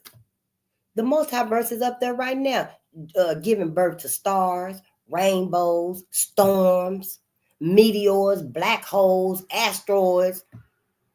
Asteroids just coming through space from 12th universe all the way down. Then it break out. That's power. Not this man-made power that we afraid of what can happen. What can happen that's got us so scared? We ain't even really got to be afraid of leaving this realm no more. We just got to learn what's after this. What's after this life right here? It's the afterlife. It ain't no heaven right there. It's afterlife. After this right here. There's no reason to be fearful and afraid. Oh, I done wrong in my life and stuff, and I might spend my life in hell. Well, if you did that and stuff, you probably won't go to the rest of the multiverse. We don't know. We don't know. They said that God forgive everything but suicide. Maybe the cosmos forgive everything, even suicide. You can't go to the 12th universe. You can't go to the end of the multiverse, but maybe you can go to the 5th universe. Hell, it'll be better than here. So what are we afraid of? We got to stand up for ourselves here while we here. See, when we leave from here, just like the ancestors, when we leave here and we go to our next destination, if our babies that's here are not calling on us like we don't call on them, you see how that works? So see, we got some changes to make. And we got to make them. Ain't nobody going to make them. White America don't want to do it. Shit, they going to tell you crazy. And you better stop listening to face. Some of y'all family going to tell you, take her ass off. It don't even make sense. But I tell you this, go talk to your pastor about it. Ask your pastor, hey, we need to look at Dr. Ray Hagins. Have you heard about him? Oh, honey, he gonna pull that handkerchief out. Yeah, and I heard about him and the doctrines.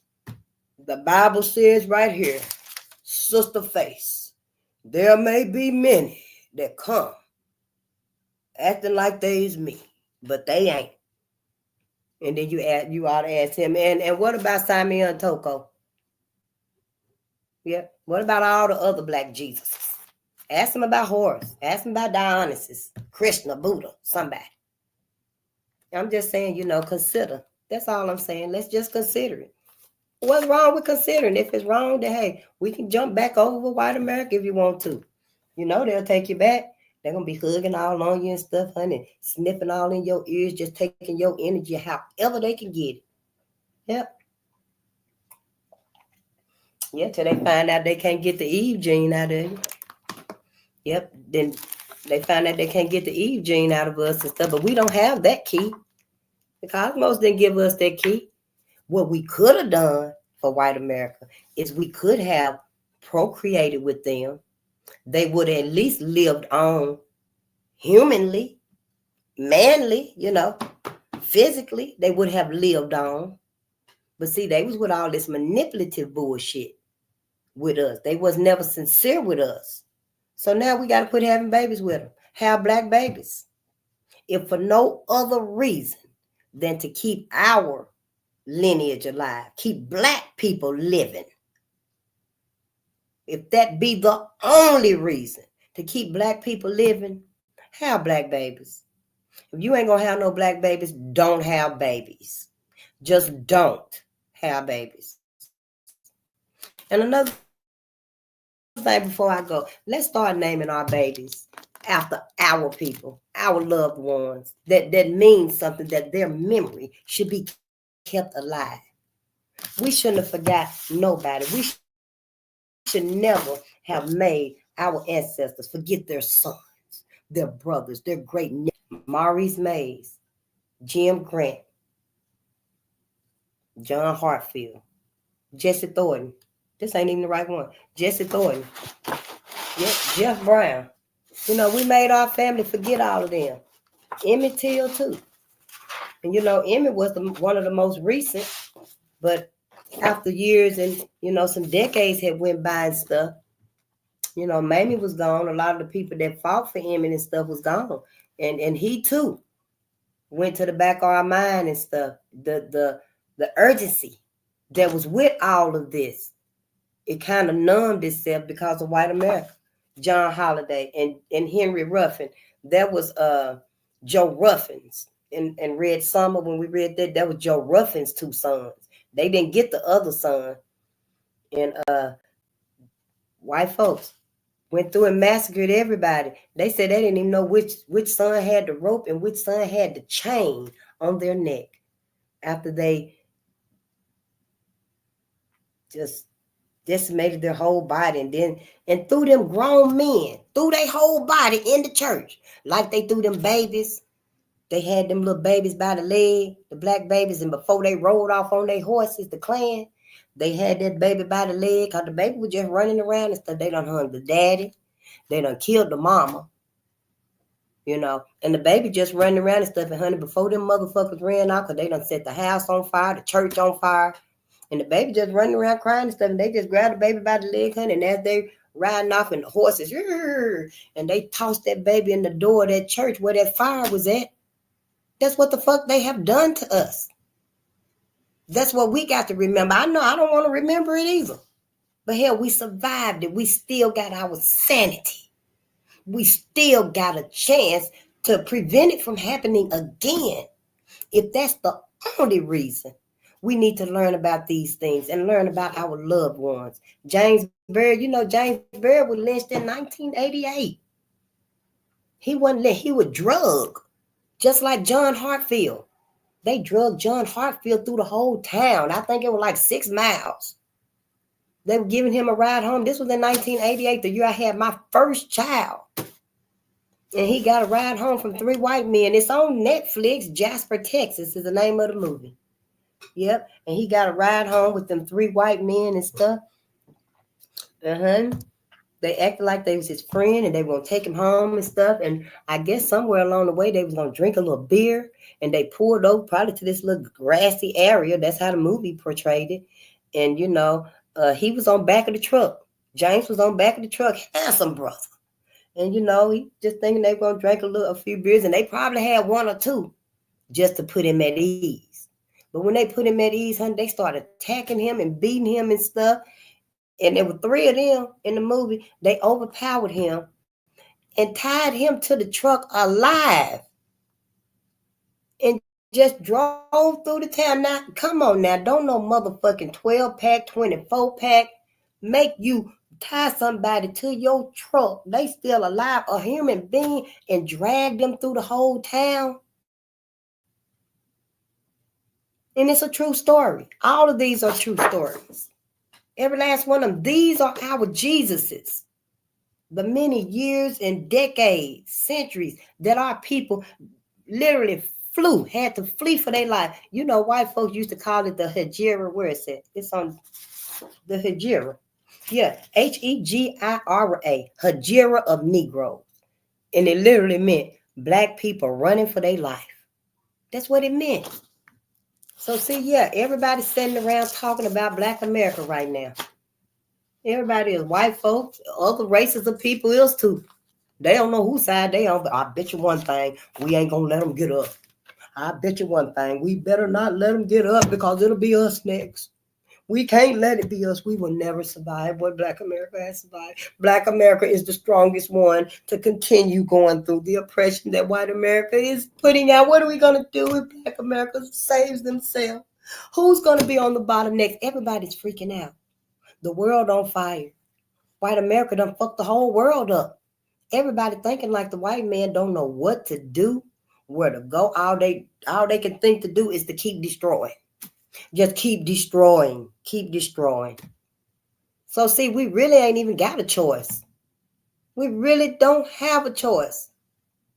When it's all said and done and stuff, we get up and help those that we still can help.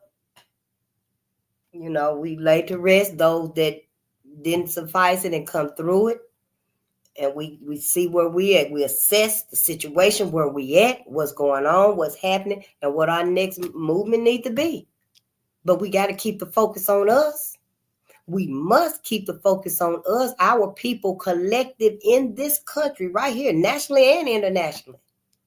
Yeah, I'm just nationally right now, but my stuff is meant to be for my people. Yeah, my ancestors told me this ain't just for America. This just where I'm at. They want all of our people to be remembered. And when we were listening to James Small, I wrote down some of the names that he was saying, and I don't know nothing about hardly none of them. Holly Lasassi, is that his name? And Patrice Lumumba. Oh, yeah, he gave us a lot of names and stuff, honey, that we need to know. I need to know. I don't know about you, but I think you need to know, too, because pretty much ain't nobody going to be coming with me. Mm-hmm. Yep, it's going to be, I'm going to the 12th universe. I'm going all the way. Yeah. So that's why I can surely say, yeah, you could tag along as far as you going. But just for the conversation, if you want to, I don't care. But for me, I'm going all the way. Yeah. Mm-hmm. That's where I'm going. I don't know. And now white folks ain't coming. Now all y'all ass gonna blow up. White folks just not coming. I was looking for the list where I wrote down all the names, but I find it because I want to do some research on them too, because I had never heard about them. Like one sister said she named her baby Aunt Setawa, A-N-S. She was a warrior. Yeah, we got to quit naming our babies and stuff these old flimsy names. Let's start naming our babies meaningful names again so they can start learning. They can start naming them after a goddess or a warrior or African queen. Name them after one of our sheroes. One of our sheroes. Where's the good book? Well, this is a good book too. But name them after our sheroes and our heroes. That's what we got to do. We got to change everything. Hey, I'll be here for it. I'll talk to you and let you know. and help you stay focused on it and stuff. Cause it's gonna take some time. It ain't gonna happen overnight. Sure, right? Just just be mindful. It's okay to still treat people by their character, how they treat you, Cause some people be lying with their character, knowing darn well as soon as y'all pass by that whatever that is, and you going about your way, they finna go right back over there and get it. Cause it's all an illusion. But yeah, still treat people how they treat you and stuff, That's what my mama said, and that's what I still do. I treat folks like they treat me and stuff. I'm not just no rude person. I know what y'all ass did, though. Yeah, I know what you did. I'm waiting on you to do it. All I need to know shit is, do you feel like this sometimes? Do you think you got it in you to do like your ancestors, your clan ancestors used to do my ancestors?